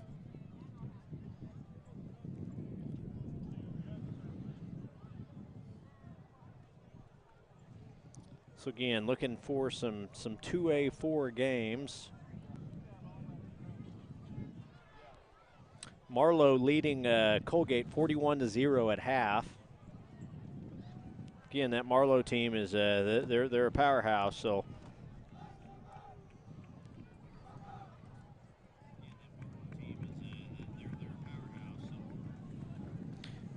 Frederick in a non-district game is actually playing Class A's number 6 Minco and leading 28-0 in the third quarter. So again, that's a big game for Frederick right there. A lot of schools are having to, you know, postpone games and move games around due to the obvious pandemic that's going on. So it's kind of hard to almost go out and find a whole lot of games. It is. I know that earlier in the year, you think about like Wynnewood, when Wynnewood had to cancel their first 2 or 3 games before they actually ended up playing the Wolves. You know, I think they would have played anybody, and it really hurt them when they did play us because they didn't have any of that game experience. We talked about it all game long. They struggled with penalties and things like that. First game jitters, and that was the third game for the Wolves. You know, so. They came back in, and that's a rough thing. And actually, I believe their game for this week has been canceled. They were supposed to play, I believe, Elmore tomorrow, and I think that game has been postponed or canceled one. So birthday boy Jared Morris has now joined us. So happy birthday to me. Hey, there you go. He was over here conversating. He actually taught here for a few years, so yeah. He talking to some of the people from here in Lindsay that know Mr. Morris. That will still talk to me. So 38 years, right? 38. 38. You're almost there. Me too. No, you were older than me, man. We're gonna leave it at that. There's a group of us, all right there together. I think four people in the high school. We'll hit it 1, 2, 3, 4 all the way throughout the rest of the year. So. All the same age. Yep. But you're all older than me. That's all that matters. Well, one of us isn't. Hey, shots fired. Oh, but Brad, you look great for your age. Appreciate that. I've never seen a 98-year-old carry themselves the way you do. That's exactly right. So here we go. At least made Bryant laugh. That's all I was going for. Sorry, we're having to kind of make small talk as the Wolves just now made it to the field because it is a long walk. I don't know. Brad mentioned it a while ago. Baton Death March, man. Yeah, I mean the visiting field house is almost across the school campus. It's away. Also, I don't know if we've talked yet about how high up we are in this. I don't know if we've mentioned it enough. We are on top of the press box, which wasn't low to begin with. So those of us that are a little afraid of heights, we don't really enjoy being up here. Well, I'm just saying that if I came off the top of this thing, they'd have a nice basement. Here we go. So here we go. Lindsay's going to kick off. I believe that's Caraway back. Is that right? It is Caraway. I can't tell who that is. Cody Caraway. So the deep man Caraway is going to field the ball. He's going to go get Cody it about the 20. He's at the 30, and Good he's got a little room to move, run. good He's move. still on his feet. Goes out just before midfield there. Nice return of about 30 yards on that. That was a good job. He saw, a seam there, got through it, even made one guy miss to get another 10 yards. Good job by Cody on that return. And Cody hasn't had a lot of opportunities to return kicks because McGahey is usually back there. And with McGahey in quarantine, again. And speaking of Colton McGahey, he is watching. Hey, there you go, He's Colton. paying attention, and he thought my you being 98-year-old joke was funny. So there you go. I I'll take appreciate it. that. So the Wolves will have 1st and 10 at the 46-yard line. Quarterback will keep here. He picks up good positive yardage. We got a flag that comes down late at the line of scrimmage, though. I got a feeling this is going to be a hold, so it's going to come back. Well, we hope Mr. McGahey a speedy return as well. Is a holding call, so that's going to negate. I can't even talk. Negate. Hey, there you go. Yeah. That's going to negate the positive yardage on 1st down there. It's going to bring a 2nd and 10, so they bring it back to the original line of scrimmage, so it must have been holding downfield. You can already see a bunch of those Lindsay players, looking frustrated, hands on their hips as they kind of got right back to their huddle. Nope, here we go. They're going to move it back now. I was wondering what was going on there. Yeah. So still 1st down, but it's going to be 1st and about 13 yards. They are now at the 40, what looks like about the 42-yard line.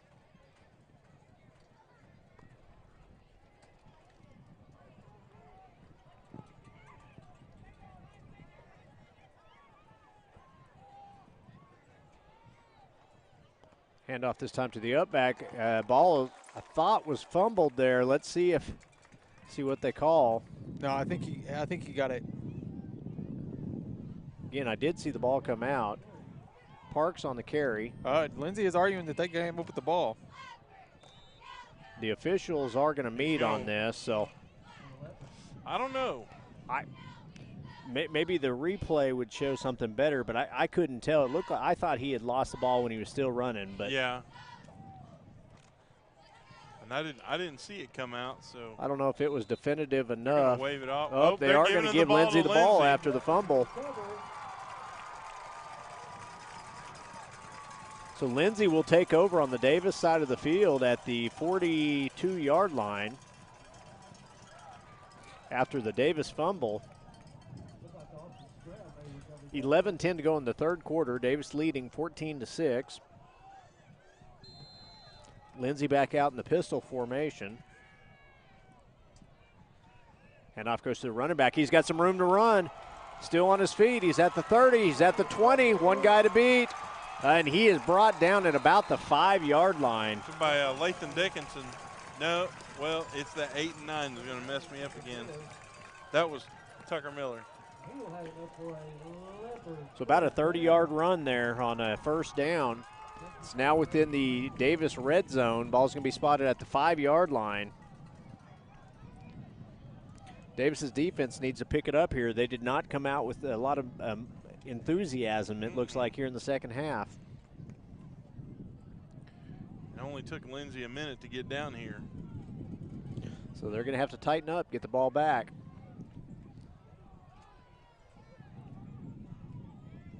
Lindsay now in the diamond formation is going to give to the tailback. He's going to be met in the backfield this time. That run was that was number 9 again, who also made that long run. Number 9, Austin Stroud. So Parks in on the tackle, as was Tanner Claxton, which is nice to see Claxton out there playing again after the injury earlier this year. 10:25 to go now in the 3rd quarter. It's going to be a 2nd and 5 at the, or 2nd and goal from the 5-yard line. Quarterback is going to keep. He's going to be brought down a little bit short of the goal line. It's going to be about on about the 2-yard line is where it looked like they're going to spot it. Looks like I think Gavin and Connor Gavin Moore and Connor Moore on the stop for the Wolves there. So 3rd and goal at the 2-yard line. Handoff goes to 9 again. Good tackle that time by the Wolves. Dulaney is going to keep him again. What looks like no gain on that carry. He got tripped up first by Claxton. That's exactly right. Good job by Claxton shooting the gap there. It's going to bring up a 4th and goal now. Ball is at the 3-yard line. Let's see if the Wolves can get a stand here and get that momentum back. So again, that play was made by what they did up front. They're going to have to do some more of that to keep them out of the end zone. Direct snap to the tailback. Tailback on the edge. He's going to get in. He cleared it. That was a nice move by him. I'm not sure who's down for the Wolves. Man, they're laying down. There is a man moved. down. Yeah. Yep. That looks like it's number 71. That is Wyatt Fisher. He is back up on his feet, which is a good sign. So 9:12 to go. Lindsay able to punch one in after the Davis fumble. They're now set up to go for 2, trailing 14-12.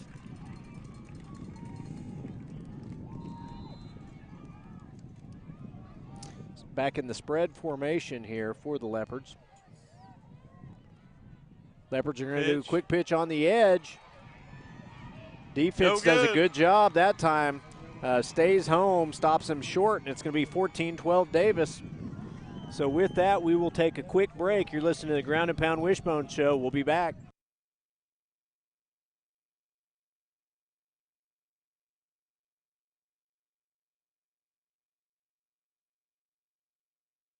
Physical Therapy Central offers the best physical therapy care with 2 board-certified orthopedic specialists and 1 PT who is a certified concussion and vestibular specialist.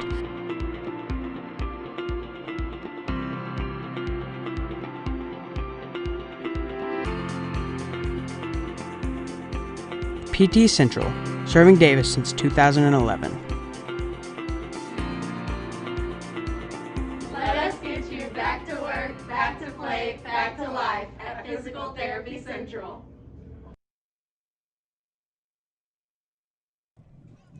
So we're back, 14-12. The Wolves lead, 9:12 to go in the 3rd quarter.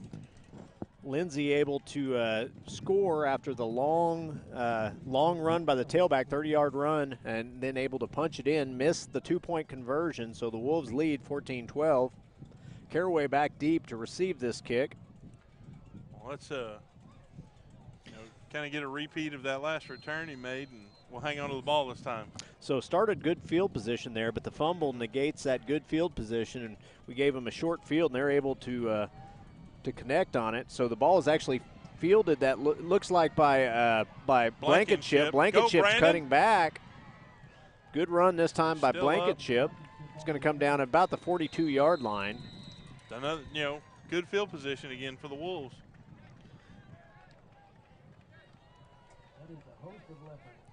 So that last series by the Wolves, it was kind of blown up early. Had the penalty and then the fumble, just never had an opportunity to get going, even on first down. And so we talked about how important first down is for this triple option attack. You've got to pick up good yardage on the first down play. Yeah, you definitely want to see that 3-4 yardage marker on first down and give yourself a manageable, 2nd and 3rd down. So Dulaney back under center. Going to fake it. He's going to keep it himself. Good read that time. The defensive end tried to slow play him and still play the pitch man. Cut it up, picked up about 5 yards on that first down play. 4.5 yards. That's exactly the right read Dulaney made there. The one thing I can say about Dulaney is he's done a really good job as the season's progressed of really picking his reads up and making the right read more often than not. Yeah.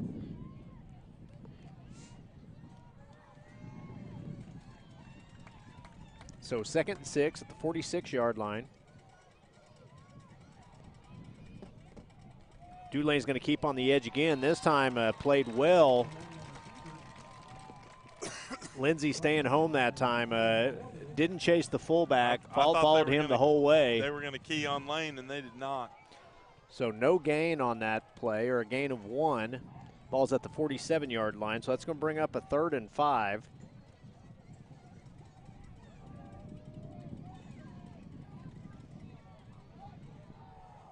So I'd like to see us go back. I know not necessarily on this play, but I'd like to see us go back to establishing the fullback again.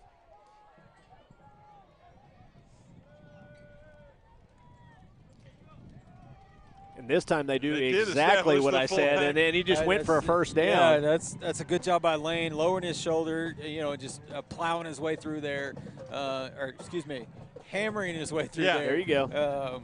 To get the first down for Davis to keep this drive going. So 1st and 10. I didn't think I was going to turn out to be Notre Dameist, but apparently I was on that play. It's a good job. Both of you have had your fair share of that tonight. 1st and 10 now, 48-yard line. Wolves on the Lindsay Leopard side of the field. Handoff goes back to Rawls. Again, Rawls does a good job of picking up about 4 yards. 3, right in that range. Somewhere, one of those numbers. Yeah. How about 3.5? 3. Hey, I'll meet you there. Okay, there you go.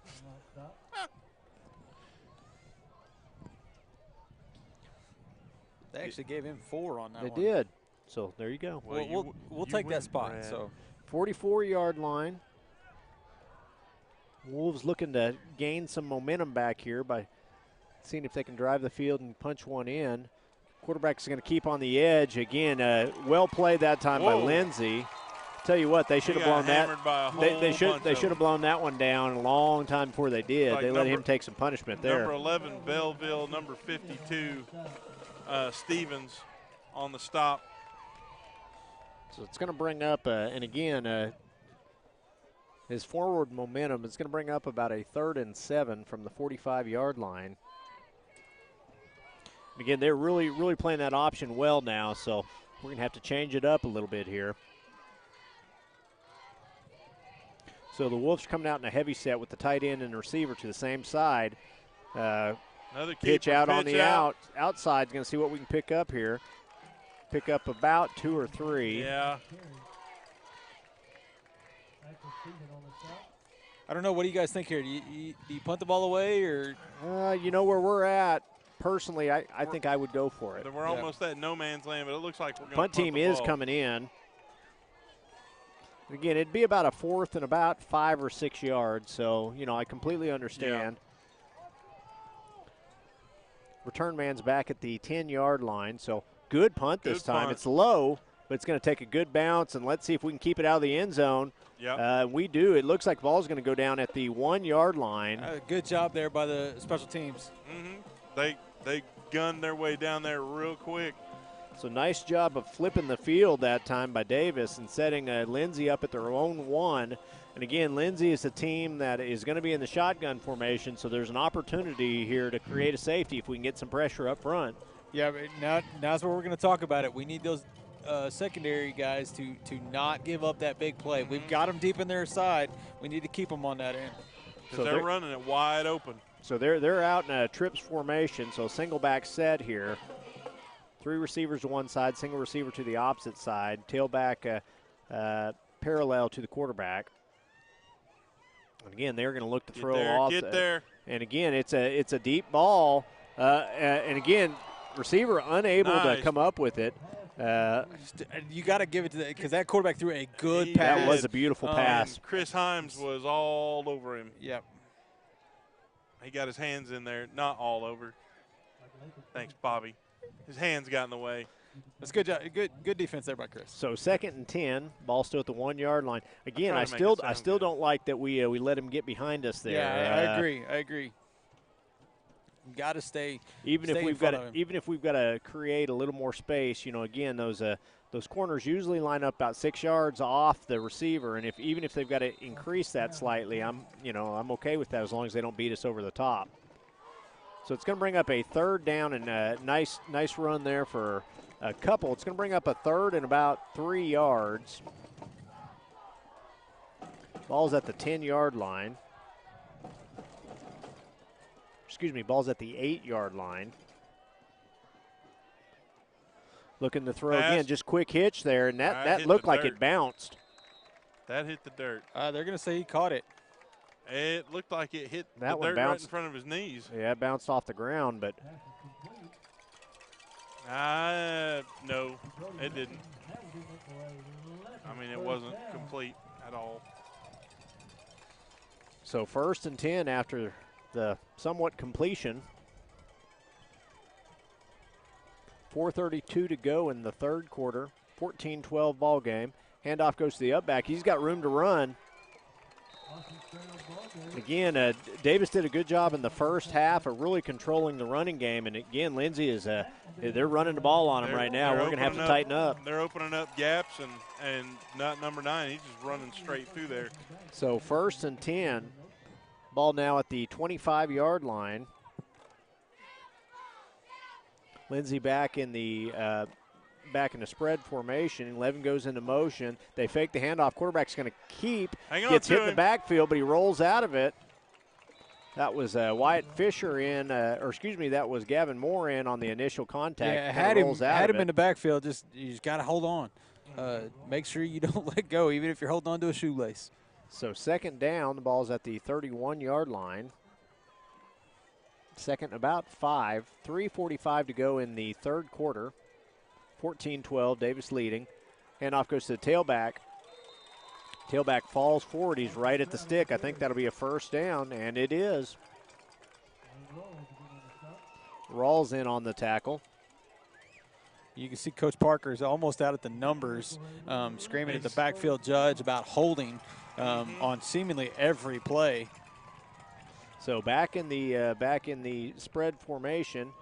Quarterback rolls out, looking to throw the ball downfield. He's going to go back across the field, and he's got room. Why? Oh, man. It's going to be a touchdown right there. 2 of our players ran into each other. Yeah, almost defended themselves on the play. Yeah. Again, let that guy get behind him. We got to stop letting them get behind him. And the worst part, they didn't even see each other until it was all over. So had a mix-up there in zone coverage. The guy ran across from the opposite stick. No one picked him up, or they picked him up late. And again, it's going to be a touchdown. Again, about a long. That one's going to be a 54-yard touchdown pass. Man. Lindsay lines up to go for 2. Again, looking to throw the ball into the end zone. Quarterback is going to keep, and he is in. That was pretty well just a walk in there. He kind of got all of our guys looking at the receivers, and I don't even know who was up in front there, but they almost turned their back, and he just had a free walk right in there for the 2-point conversion. So with 3:13 to go, Lindsay now leading 20-14. The officials are meeting down on the field. I'm not sure what they're discussing down there, but Parker all the way out on the field again talking to the officials.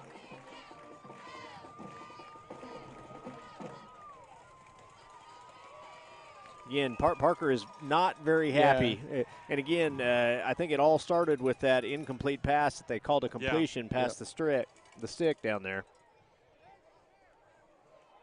And that kind of started Lindsay's momentum on their way down the field as well. Yeah, this is where, hey, we dominated the first half. Now all of a sudden you could see Lindsay's coming out and playing ball in the second half, and right now we're kind of getting dominated. I think we need to see that Davis toughness come out right now, fighting through the end, and go finish this game.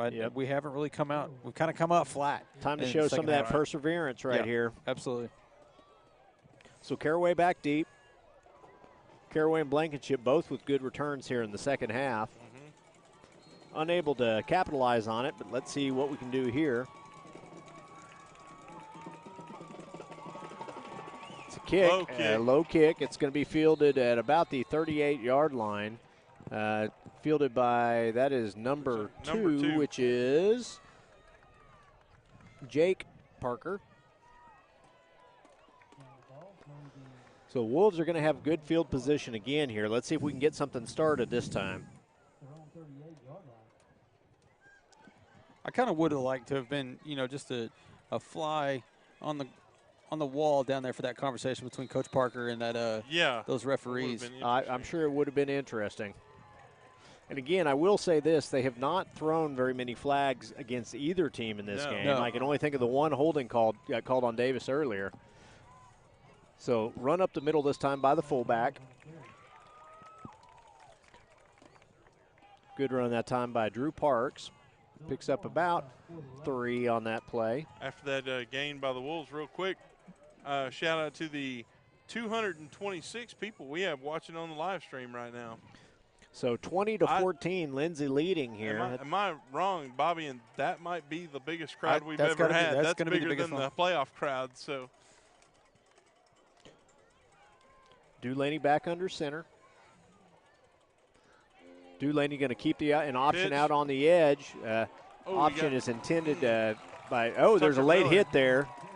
Or there is a flag down on the field. I'm assuming it's going to be on the defense. Not sure if we're going to get a late hit or they're going to call a targeting is what I thought they were going to call. But let's see what they call here. 61, Dalen Mitchell. Block in the back. Block in the back. Okay. So I really don't like that call because he let it go, and then you could see the Lindsay coaches almost in his ear. And I hate being that guy, but come on.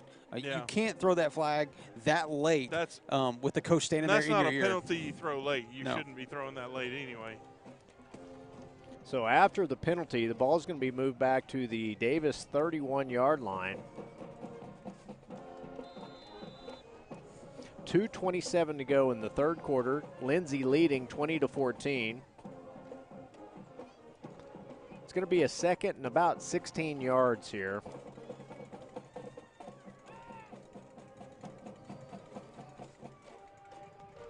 Back out on the edge with the option.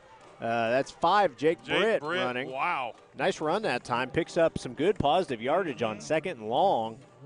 And again, nothing tricky about that. Just went back to the edge with the option. Yeah, Jake's pretty quick and getting that extra speed out there, maybe that they haven't seen a whole lot of, gives a different look, and they weren't ready for it. So it's going to bring up a 3rd and 8 from the 40-yard line. So again, nice gain, picking up about 8 yards on that play. Bunch formation by the Wolves. Wolves back out on the edge. Tucker Miller, and again, we went to that outside option several times too often. It looks like to me. We're gonna have to mix it up a little bit. Their corners are starting to creep up on that, knowing the option's coming.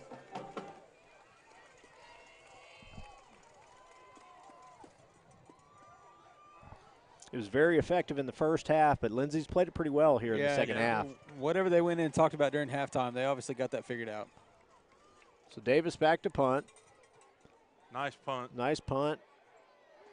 You know, boy, I don't know if it hit him or not. Again, it was real close to that Lindsay player. Didn't even see it. It was coming behind him. But Lindsay will take over at what looks like their own 25-yard line. And Davis needs to get their defense corrected here. Again, two touchdowns here in the second half, and Lindsay currently leads now.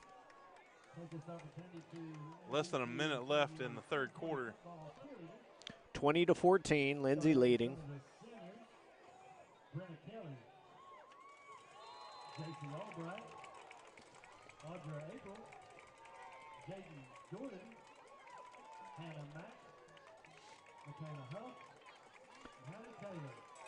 So Lindsay with the single back set. Trips formation to one side, and they're going to hand off to the tailback. Played that time well by the Wolves. He got covered up in a hurry. Claxton and Hammond's in on the tackle, as was 30 Brandon Blankenship. Be a gain of about 2. Ball's at the 27-yard line. Lindsay back out in the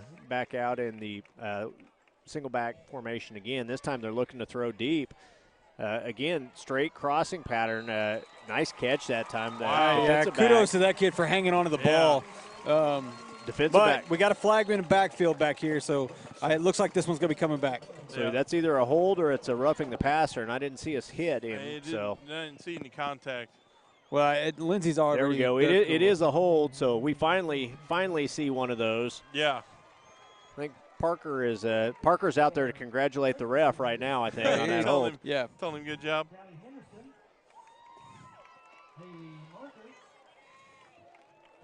I think Coach Parker's been asking for that for the last 12 minutes pretty heavily.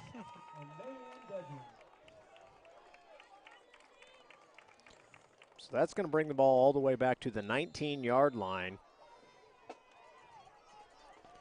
It's going to be second and, well, I guess that's about 2nd and 16. Looking to throw a screen. Whoa. Got a couple blockers in front of him. He's got room to run. Still on his feet. Picks up the first down and some. We still got another flag. laundry back here on the back end again. You know, I didn't know if it might not be an eligible receiver downfield. Yeah, because there was a lot of guys. A lot of linemen moving down the field. It is That's on exactly what it is. Ineligible receiver downfield. Good job, Jared Morris. That's the lineman there calling out, hey, that guy's not supposed to be It's that like far. there's a bunch of people going in a direction they're not supposed to go. But I'll tell you what, we were completely fooled by that screen right there. Yeah. You know, nice job of them of setting up the blockers downfield. Again, obviously they did it a little bit early, but You know, you got to hand it to him because we haven't seen that play No. that I remember in the first half. So Lindsay coming out with some different looks. We just got to make a stop. so still second down. Now it looks like it is about 2nd and 20. Back in the spread formation here. That's the quarter. Oh, and that is the end of the third quarter. So The clock just ran out right as soon as they got down. So let's take a quick commercial break. You're listening to the Ground and Pound Wishbone Show. Brad Bentley, Jared Morris, and Bobby Alexander will be back. Hey, look at this. I just got totally free checking at Vision Bank. Vision Bank has free checking? Totally free. And I got a free gift when I opened my account. No monthly service charge. No. Plus I have free bill pay, free online banking, and a free instant issue debit card. And it's all free. Yes. Plus they have 3 totally free account options and 2 of them pay interest. And they have it right here at Vision Bank. Yes, at all 8 Vision Bank locations. So totally free checking at Vision Bank. Now you've got it. Get all the details and start saving today with totally free checking at Vision Bank, member FDIC. Win the day! Go Wolves!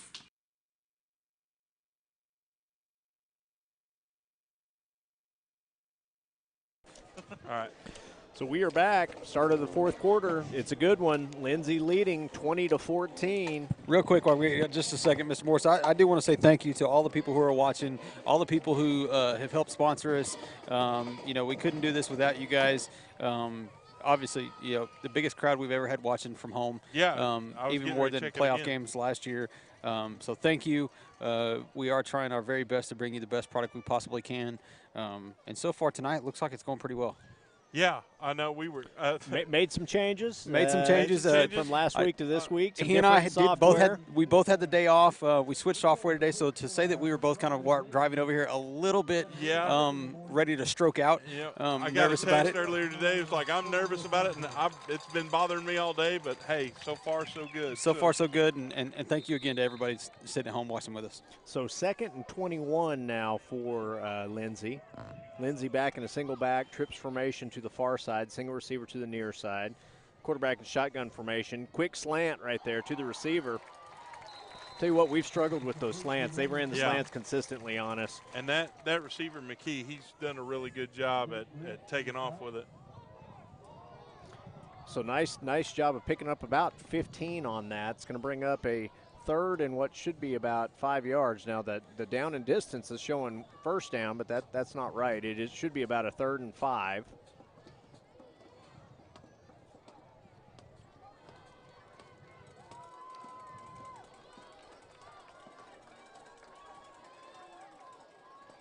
Quarterback's going to roll out, looking to throw. Got a couple guys downfield, looking deep. Pass is caught for the first down. Ball's going to be spotted at about the 45-yard line. Reception made by number 11, Belleville, for the Leopards. Receiver had a couple guys open there. Also had a guy right at the sticks over in the flat that was open.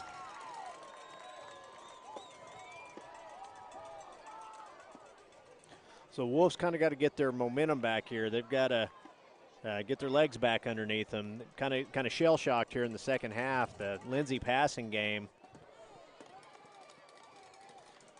So 1st and 10, 11:08 to go in the fourth quarter. Lindsay leading 20-14.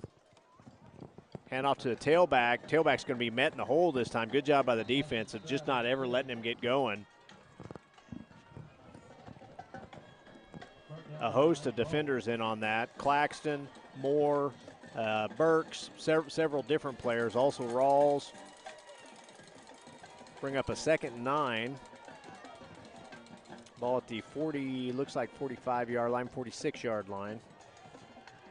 Quarterback rolls out, looking to throw again. Good coverage downfield. He's going to take the ball and run. There is a flag late. Goes out of bounds there on the sideline. And it got a little chippy there for a second. It did get a little chippy. There is a flag. It's going to be a holding call, so it's going to go back. And, you know, it took a long time to get them going, but now it looks like they are piling up. Yeah.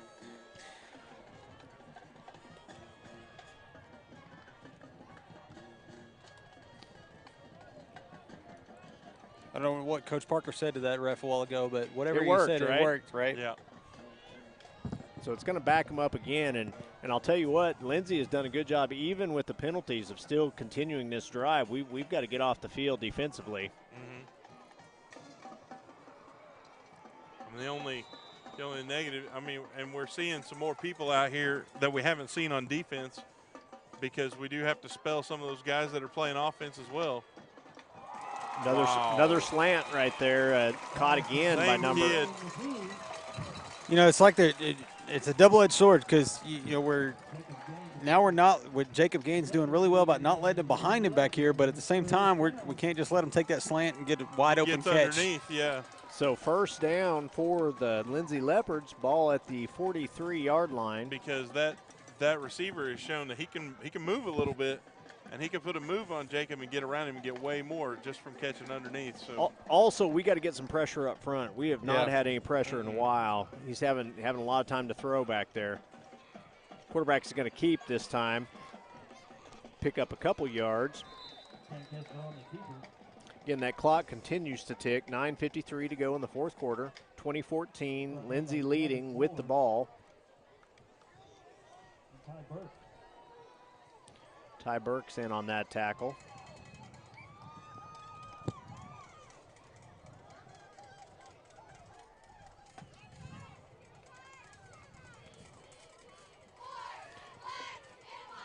Again, bounce. Again, that one they saw. Again, he caught it off the hop.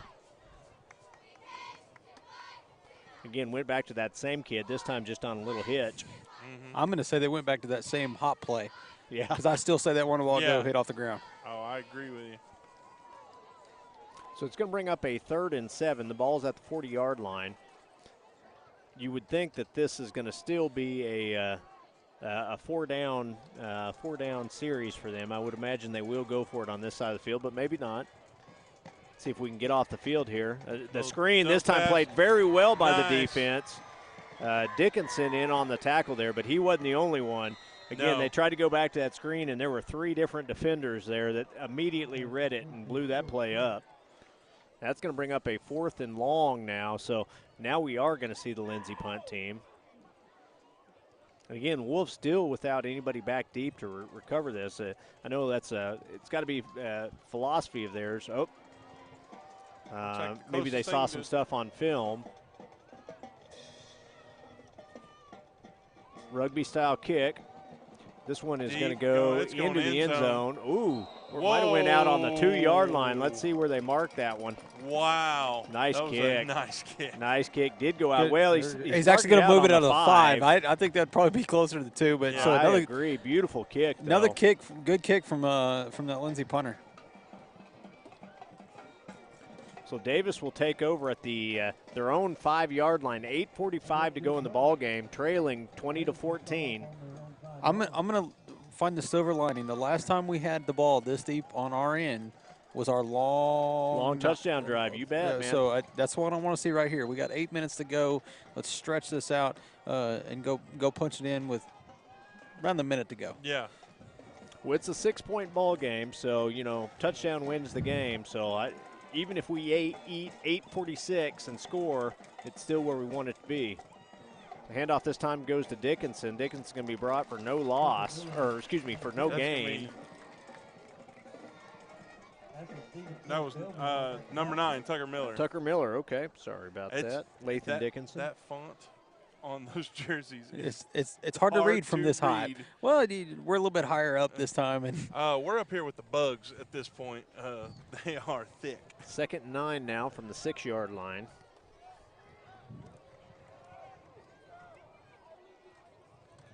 Handoff goes to the fullback. Fullback's going to go forward for a few. You know, I have not seen us line up in the heavy formation yet today, and I'd like to see what we can do with that heavy formation. Yep.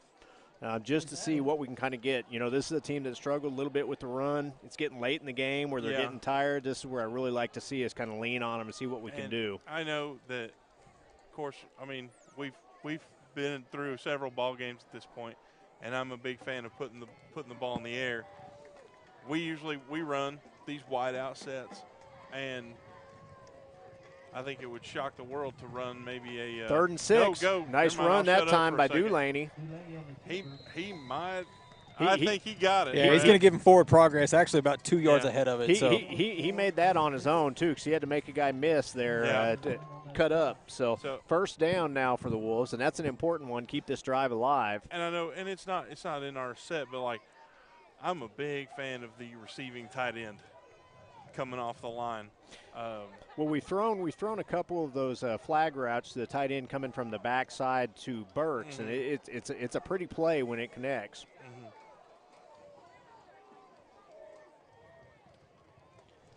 Handoff goes to number 22 Parks right up the middle. Good job there of getting a good. Got about three or four. Ball's going to be spotted at the 21-yard line. 6:53 to go in the ball game. Wolves trailing at 20-14, but with the ball.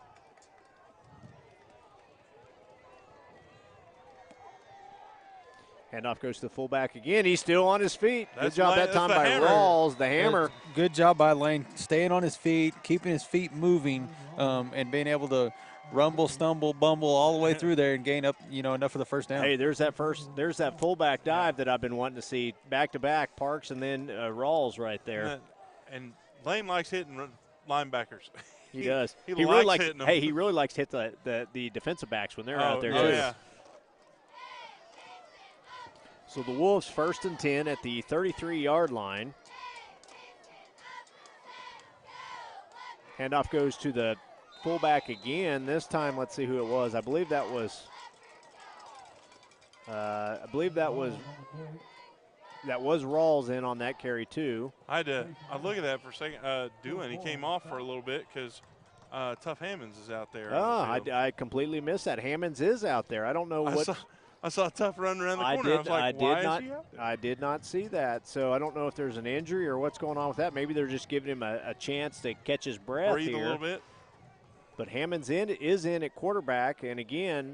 Well, Hammonds actually just took one right up the middle and actually picked up about 5 yards. So nice run. Here comes Dulaney back in now, and also number 2 Jake Parker in. It's going to bring up a 3rd and what looks like about 3 yards. Ball's at the 39-yard line.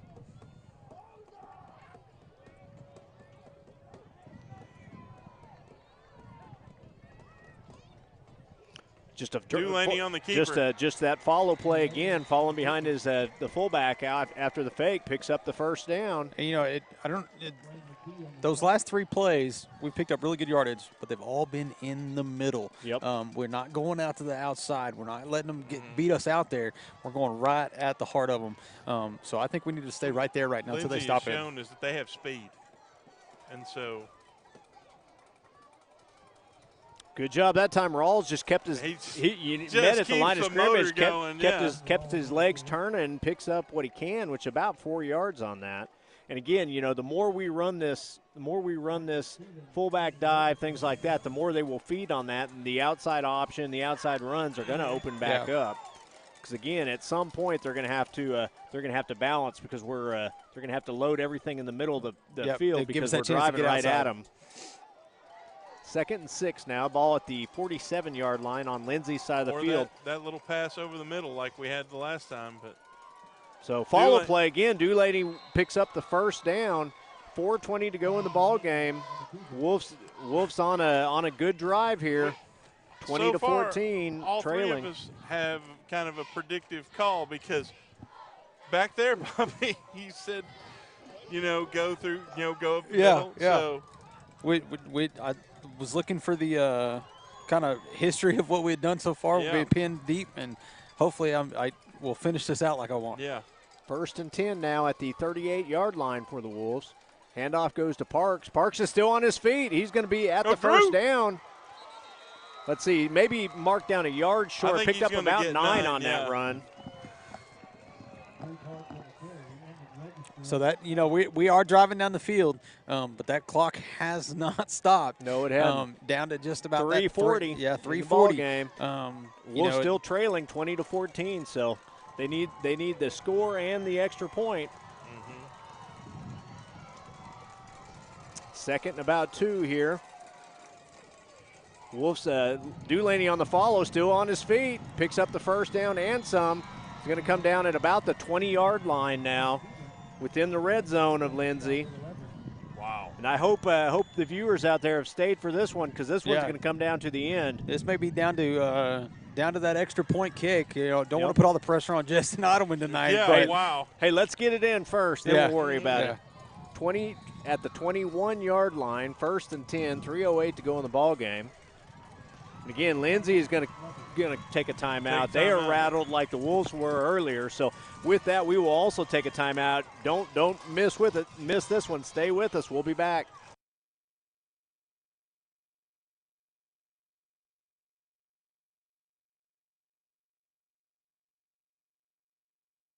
Looking for a veterinarian to care for both your small and large animals? Come see me, Dr. Cade Kopenbarger, at Hilltop Animal Health. My staff and I are committed to providing the most up-to-date preventative health care for your pets. We are one of the few veterinary practices in southern Oklahoma that is fully equipped to handle all of your livestock needs to help you achieve the greatest profitability for your livestock. We also do inside boarding for your pets with weekend drop-offs and dismissals. Come see me, Dr. Cade Kopenbarger, at Hilltop Animal Health in Davis.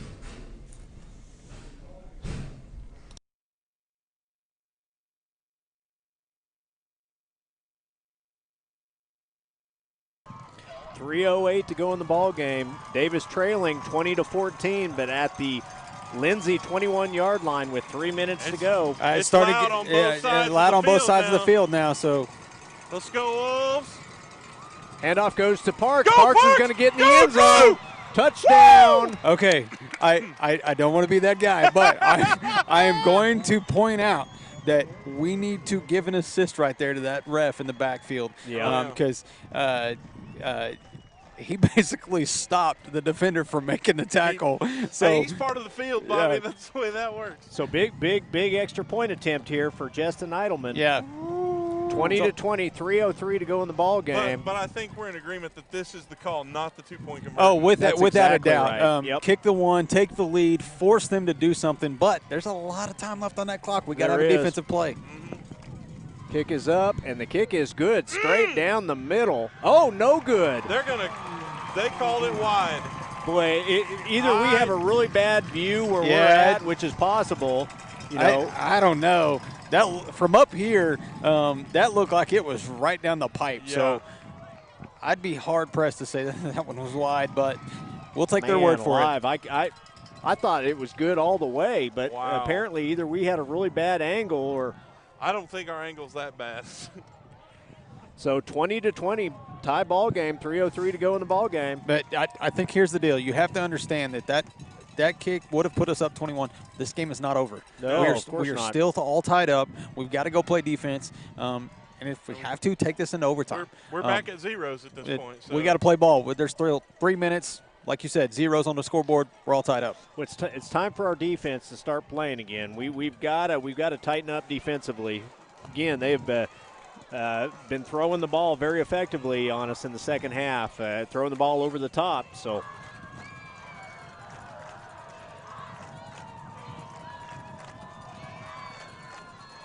Man, I'm still baffled by. I thought that was straight down the middle on that extra point. Like it. So again, we are in kind of a weird spot where we can't see. We didn't have the same viewpoint others did, but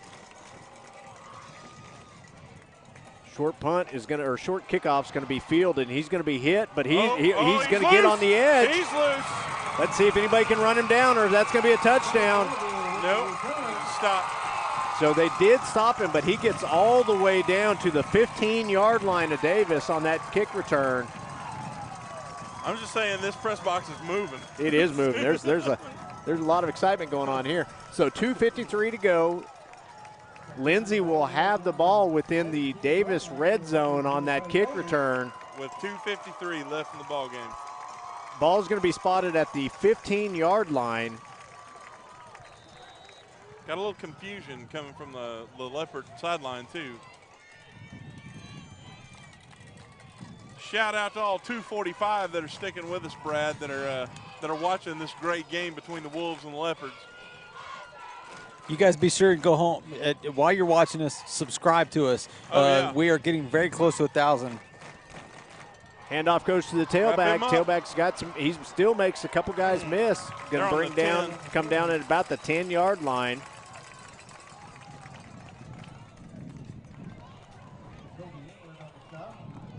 So ball's going to be spotted at the 11. It's going to be a second and about 4 yards. They can pick up a first down. Handoff goes to the tailback. He's met in the backfield, or not in the backfield, but right after a handoff that time by Tanner Claxton. It's going to be a short gain or no gain. It's going to bring up third and about, let's see where they mark him, third and about 3. It's good to see 59 out there cracking some It heads is. again. So he's moving pretty well considering he's coming off of an injury. Yeah. So 2:03 to go now in the ball game. 3rd and 3. Davis showing some pressure here. Pass is. I looked like it might have bounced too, but I don't know, covered up. but again, he's going to lose yardage on that catch. So that looked like it hurt, and because Chris Himes just dropped right on top of him. So the ball is going to be spotted at. Let's see where they mark it here. And he was in that About compromised position, turned around low, and he got run smooth over. Marked it about the 8-yard line. 8-yard line.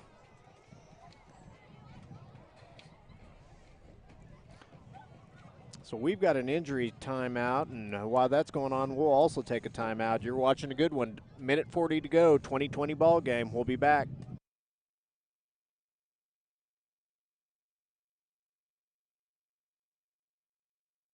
Looking for a veterinarian to care for both your small and large animals?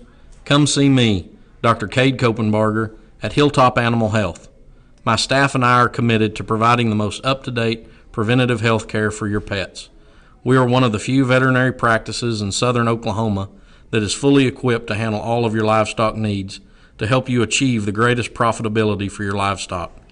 We also do inside boarding for your pets with weekend drop-offs and dismissals. Come see me, Dr. Cade Kopenbarger, at Hilltop Animal Health in Davis.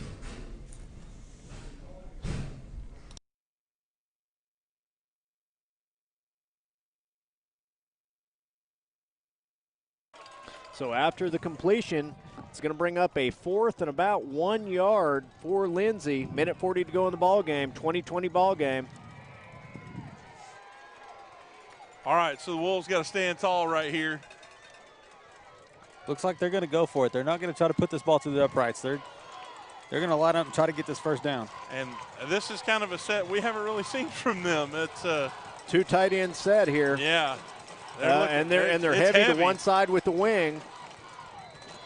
So Davis is going to call a timeout here again. And new formation. Obviously, they were looking to overload to one side. Doesn't mean that they were going to run that direction, but that at least is what they were set up to set up from a formation standpoint. Minute 40, 2020 ball game. Again, 4th and 1. Davis trying to get off the field here.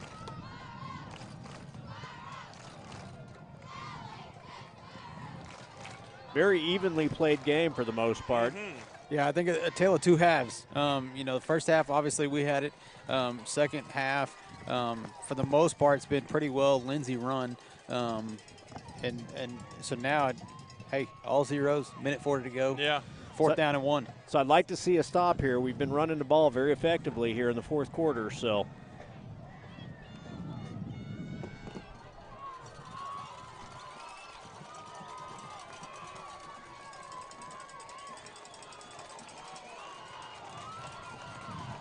So again, 4th and 1. shotgun formation, still in that same heavy set. Double tight, 2 tight ends, 2 wings. Quarterback's just going to keep it. He's going to get the first down. That was that direct snap to number 86, McKee.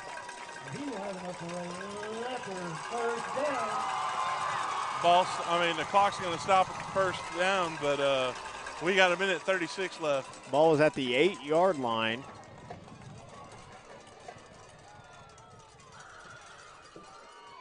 He spikes it. Spikes the ball. Stop the clock right there. And again, that was another direct snap to 86. And actually, their quarterback's not out there. Yeah, and I don't know. Their coaches are trying to figure out why we spiked that ball. Yeah, I don't know why they stopped the clock. Down? It looks like somebody's down, but there were a couple of them tied up down there. So Gavin Moore was at the bottom of the pile there. He is back up. Number 51 for the Leopards. Doesn't appear that there was an injury because nobody's having to come off the field, so I'm not really sure what exactly that was. Tied up down there. Well, just don't have that number. So here we go. First and goal. First and goal from the 4-yard line. 86, direct snap. He is going to be close to the end zone. Let's see where they mark him. They're going to mark him short. We've got another timeout by the Wolves. I don't know. I don't know. Could have used those on the way out. On the way back. I think they were trying not to keep the clock, keep that clock running, save what they can on this. It's kind of 6 of one, half a dozen of the other on that one. Just Now I'm going to show how bad my eyes are. Okay, they just changed the scoreboard. I was trying to figure out exactly what down it was. I can't quite see that marker over there, but the scoreboard kept saying first. 3rd and 1. Yep, 3rd and 1 is or 3rd and goal, I should say, from the 1.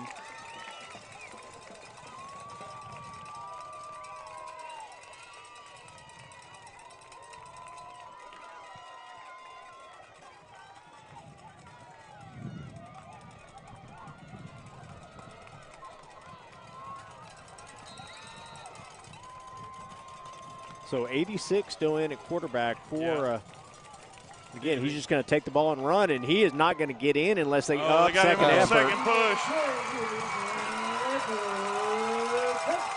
Second effort. They had him stopped. At that time on your defense, if you can get a hand in there, you're trying to punch that thing out. And that was a good second push by the Leopards there. So minute 8, Lindsay takes the lead again, 26-20. Let's see if they're going to attempt the extra point or if they're going to go for 2.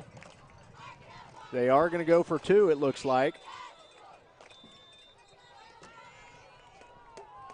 We got a timeout for the Leopards. We got a timeout for the Leopards here. With that, we will also take a quick timeout. We'll be back. This is Ground and Pound Wishbone Show.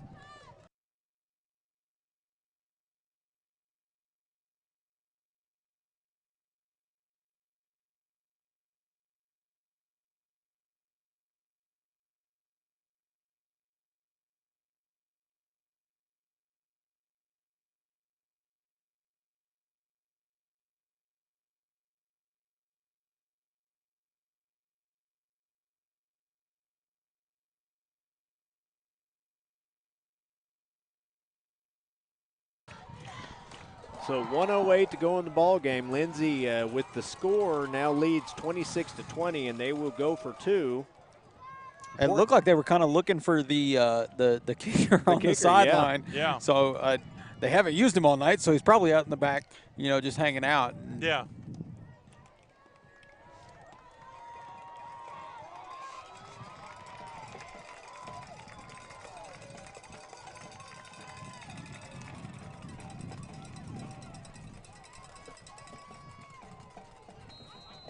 So Lindsay back in that same power formation. Oh, we got a flag on the play. We do have a flag. I think they've got too many players on the I was going field. to say, that looks like a lot of guys out there on that field. Anytime you see the ref throw the flag down and start counting. Yeah.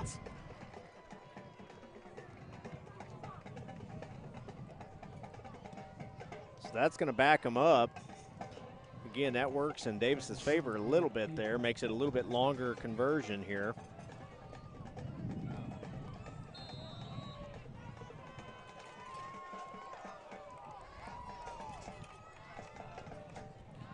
So your 2-point conversion just became a 9-yard play. Yep.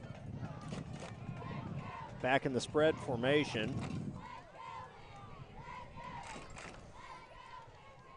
Little quick pitch pass. He's out on the edge. He's going to be down. He's going to be. They are not going to get in. I was a little afraid I was going to see the flag for a horse collar there, but I think we turned out okay. So 6-point game. Lindsay now leading 26-20. Minute 8 to go in the ball game. You know, this is we talked about it earlier with Caraway's returns. This is the time we need to see him take one back to the house right now.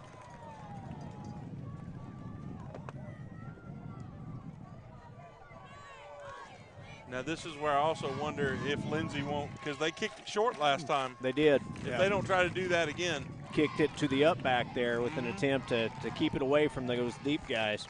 I'll play devil's advocate. If I'm Lindsay, that's probably exactly what I'm going to do. I'm not going to kick it back.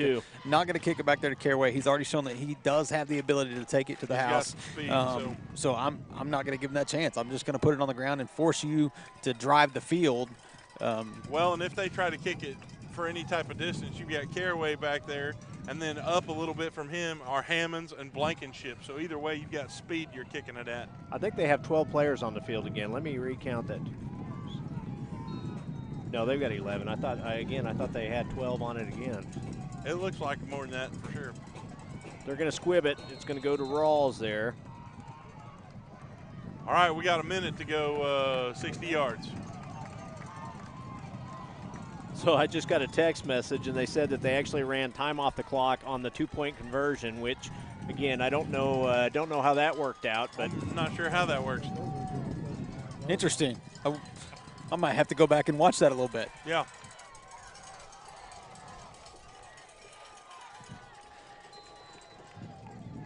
So here we go, guys. Minute 7 to go in the ball game. And I was thinking it was a minute 8 a second ago, so they've already rolled another second off the clock. Him out. So I'm gonna throw our producer, our production guy right here onto the bus here. The clock still says 1:07. It was our guy operating the clock on our screen that ran time off the clock on the 2-point conversion. Picking Hardy doesn't know a daggum thing about football. Yeah. So there we go. Apologize to the people watching. There was not time run off the clock. This next week in class, we're going to learn ref time signals and how those work, aren't we, Bryant? Yeah. Again, I think they've done a great job, though. They have done a good job. New equipment, whole new setup, and they've done really well. So minute 7, what do you guys want to see here? What do you want to see from an offensive standpoint? Man, I really don't know because, we did so well going right up the gut, but we don't have the time for up the gut. So, you're going to have to put the ball in the air a couple times. Now, you may be able, if you can pick up enough yardage, you may can get back to the ground game, but you're going to have to take some chunk yards somehow. Absolutely. Almost like to see Caraway run that same route that he caught for the touchdown earlier. Handoff this time to the tailback. Looks like Parks. Parks is going to pick up about 6 yards, but that clock's going to continue to tick. Running. Little under a minute. Okay, Dulaney looks to pass. Ball's, right in the hands. Ball bounces off of the chest, unfortunately, of the receiver right there. So at least the clock stopped. Clock did stop on that incompletion. I'm going to say if you have to, kind of look at the silver lining there, the clock did stop. It was, not a big pass. Yep. So let's stretch the field a little bit.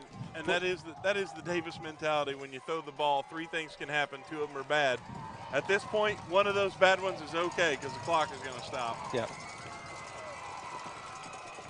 So this time Dulaney's going to keep it. He's looking to get the ball out of bounds. Couldn't make that turn. Did get out of bounds where the clock should stop, though.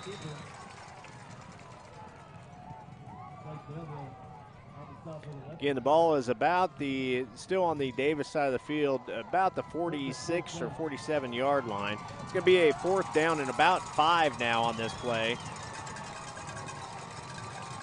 Coach Parker's out there telling that head ref, hey, you ran about 2 seconds off that clock.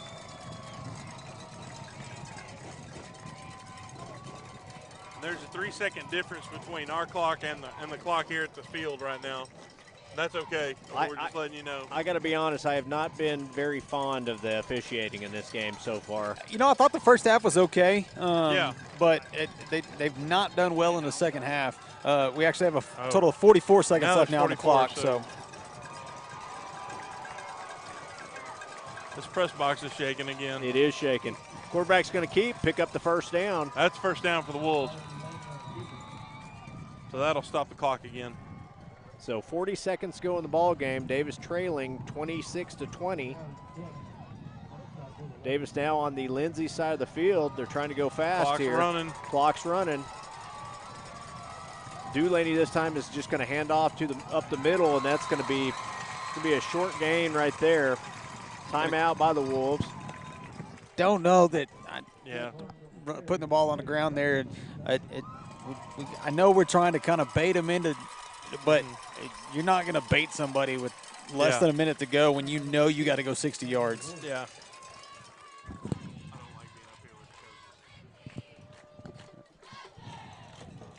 So again, we will keep it here. 29.6 seconds to go in the ball game. Lindsay leading 26-20. Wolves on the on the Lindsay 48-yard line.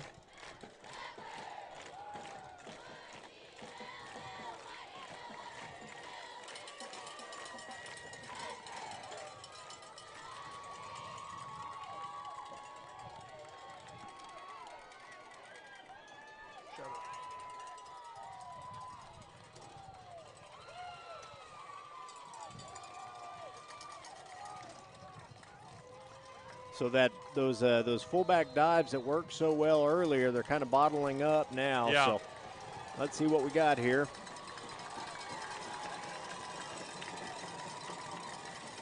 Quarterback looks to throw. He's got some room. Oh, intercepted. Intercepted. Receiver tried to come up with what he could, just couldn't come up with the ball. And that's going to be an interception. There were 3 orange jerseys right around him. Nice job by the receiver doing what he could. Yeah. So 22.4 seconds. Lindsay will take over now after the interception, leading 26-20, and you would think they're going to take a knee here, and that's ball game. Formation. So again, good ball game. I really didn't like the ending, but a good game throughout. Very well played game by both teams. Yeah, you know, as we talked about it, tale of two halves. You know, we came out, started really strong. Just kind of somewhat came out flat to start the second half, and unfortunately couldn't battle back from it. But got to go get them next week. Yeah. Got to start, prepping for next week. Can't hang our heads on this one. Still lots to play for district. Top 4, if I'm not wrong, make the playoffs. Yep. So there's still work to be done to go make the playoffs. Got to go play against Marlowe next week. I believe it's Marietta the following. Something. No, next week for us? No, Marlowe is next week. Marlowe, and then it's actually it's Colgate after that. Colgate, okay. And then Marietta, and then Frederick. Okay, so I was off a week. I missed Colgate in there somewhere. So, still a couple of really tough games in there, and then the other district, no district game's ever easy. So I think we got to keep our heads up, keep fighting, and move on from this one. So 26-20, Lindsay with the victory tonight. It's going to move Davis to 4-2. Davis back home next week for the Marlowe game. So hope you've enjoyed watching this game. This is the Ground and Pound Wishbone Show. We've got to say thanks to all of our sponsors out there. Thanks to the crew. Thanks to Boyd Fulton with the statistics, like always. Absolutely. This has been Brad Bentley, Jared Morris, and Bobby Alexander. We will be back next week at home versus Marlowe. Go Wolves.